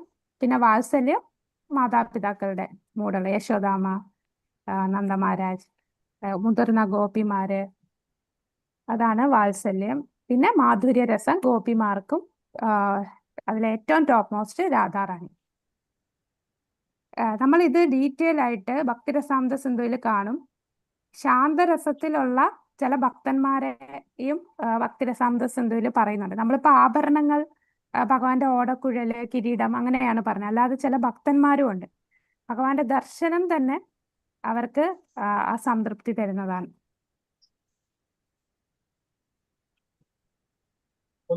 ഹരേ സ്വാമിജി. ഹരേ കൃഷ്ണ പ്രഭു. അതെ, അതൊന്ന് പറഞ്ഞുതരാം. സായുജ്യമുക്തി ബ്രഹ്മത്തില്, സാരൂപ്യ മുക്തി രൂപത്തില്, സാലോക്യ സാഷ്ടി സാമീപ്യം, അതൊന്ന് പറഞ്ഞുതരാം. അത് സായുജ്യം എന്ന് പറഞ്ഞാൽ ബ്രഹ്മജ്യോതിയില് ലയിച്ചു പോവുക. പിന്നെ ബാക്കി പറയുന്ന 4 മുക്തിയും വൈകുണ്ഠത്തിലുള്ള മുക്തിയാണ്. സാലോക്യ, സാരൂപ്യ, സാമീപ്യ, സാഷ്ടി. സാലോക്യ എന്ന് പറഞ്ഞാൽ ഭഗവാനുള്ള അതേ ലോകത്തിൽ നമ്മൾ എത്തിച്ചേരും. സാരൂപ്യ എന്ന് പറഞ്ഞാൽ ഭഗവാന്റെ അതേ രൂപം. ഇപ്പൊ നമ്മള് വൈകുണ്ഠത്തിലുള്ളവർക്കും ചതുർഭുജമാണ്, ഭഗവാനും നീല കളറ്, ബാക്കിയുള്ള വൈകുണ്ഠത്തിലുള്ളവർക്കും നമ്മൾ കണ്ടില്ലേ അജാമിളനെ വിളിക്കാൻ വിഷ്ണുദൂതർ വരുമ്പോ അവർക്കും ഭഗവാന്റെ അതേ രൂപമാണ്. അതാണ് സാരൂപ്യ, ഭഗവാന്റെ അതേ രൂപം. സാലോക്യ, സാരൂപ്യ, സാമീപ്യ. സാമീപ്യ എന്ന് പറഞ്ഞാൽ ഭഗവാന്റെ അടുത്ത് നിന്ന് സേവ ചെയ്യാൻ പറ്റും, ഭഗവാനുമായിട്ട് നേരിട്ട് സേവനം ചെയ്യാൻ പറ്റുന്നതാണ് സാമീപ്യ. സാലോക്യ എന്ന് പറയുമ്പോൾ അവർക്ക് ഭഗവാന്റെ അടുത്ത് പോകാൻ ചിലപ്പോൾ പറ്റിയെന്ന് വരില്ല, പക്ഷെ ഭഗവാന്റെ അതേ ലോകത്തിൽ തന്നെയാണ്. പിന്നെ സാഷ്ടി എന്ന് പറഞ്ഞാൽ ഭഗവാന്റെ അതേ ഐശ്വര്യം ആ ഭക്തന്മാർക്കും ഉണ്ടായിരിക്കും. എല്ലാ ഐശ്വര്യവും അതേപോലെ കിട്ടുന്നതാണ് സാഷ്ടി. ഇപ്പൊ ഈ പറയുന്ന 4 മുക്തിയും വൈകുണ്ഠ ലോകത്തിലുള്ളതാണ്. ഈ രൂപം ശരിക്കും ഭഗവാന്റെ അതേ രൂപം തന്നെയാണ് ഒരു ഭക്തന് കിട്ടുന്നത്. സാരൂപ്യം എന്ന് പറഞ്ഞാൽ ഭഗവാനെ പോലെ ഇരിക്കും. ഭഗവാന് വ്യത്യസ്തം എന്ന് പറഞ്ഞാൽ ഭഗവാന്റെ പിന്നെ ഭഗവാന്റെ നെഞ്ചിലൊരു കൗസ്തുഭം. കൗസ്തുഭമാണോ? ആണല്ലേ? അല്ലല്ലോ, കൗസ്തുഭം ഭഗവാന്റെ നെഞ്ചിലൊരു ശ്രീവത്സം. അതെ, ശ്രീവത്സം. ഭഗവാന്റെ നെഞ്ചിലൊരു സ്വർണ്ണ മുടിയുണ്ട് ഭഗവാന്. അത് ഭഗവാന് മാത്രമേ ഉള്ളൂ, അത് ബാക്കിയുള്ളവർക്ക് ഉണ്ടാവില്ല. പക്ഷെ പെട്ടെന്ന് അല്ലാതെ കാണുമ്പോ എല്ലാരും ഒരുപോലെ ഇരിക്കും. മയിൽപീലിയും ശ്രീവത്സവും അല്ലേ? അതെ. ചക്രം അല്ല, വൈകുണ്ഠത്തില് നാരായണനാണ്, അവിടെ കൃഷ്ണനല്ല. വൈകുണ്ഠത്തിൽ എന്ന് പറയുമ്പോൾ നാരായണൻ ചതുർഭുജ രൂപത്തിലുള്ള നാരായണൻ, ലക്ഷ്മി നാരായണനാണുള്ളത്. അവിടെ ഭഗവാൻ ഓടക്കുഴൽ ഉപയോഗിക്കുന്നില്ല. ഗോലോകത്തിലാണ് ഭഗവാൻ ഓടക്കുഴൽ ഉപയോഗിക്കുന്നത്. ഈ സാരൂപ്യമുക്തി വൈകുണ്ഠത്തിൽ മാത്രമല്ല കിട്ടുന്നത്, അങ്ങോട്ടേക്കുള്ള ഇല്ല. 4 ചതുർഭുജ രൂപത്തില് ഉള്ളതാണ് കിട്ടുന്നത്. ചതുർഭുജ രൂപത്തിലാണ്. അവിടെ ഇതിന്റെ മയിൽപീലിന്റെയും വേണുവിന്റെ ഒന്നും ക്വസ്റ്റ്യനേ വരുന്നു. ക്വസ്റ്റ്യൻ ഇല്ല. ഓക്കെ, പ്രഭുവിന്റെ കഴിഞ്ഞു പ്രഭു.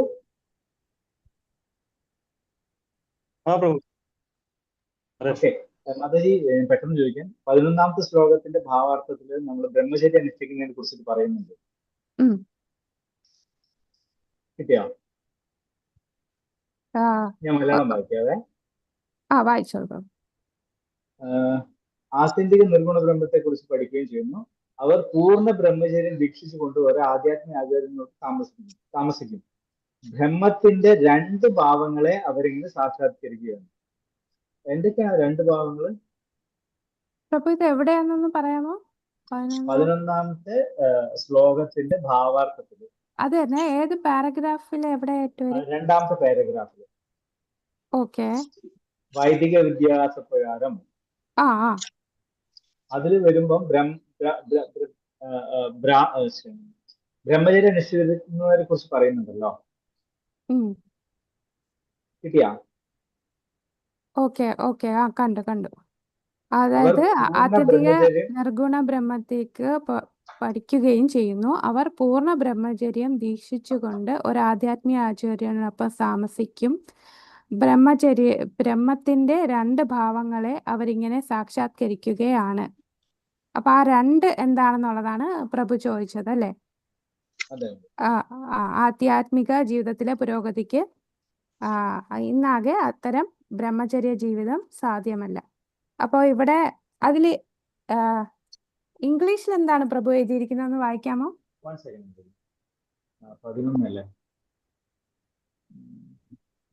11 എത്രാമത്തെയാണ്? 11 8.11 8.11 ഭാവാർത്ഥത്തില് വളരെ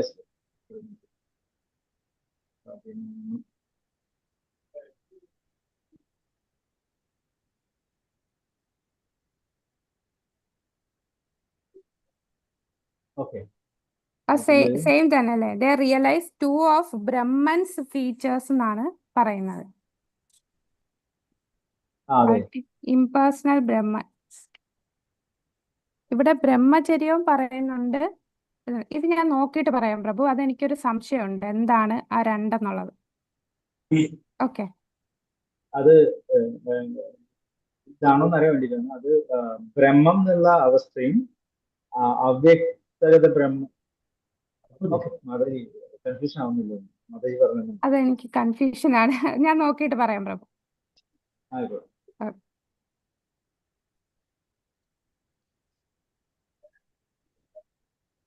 വേറെ എന്തെങ്കിലും?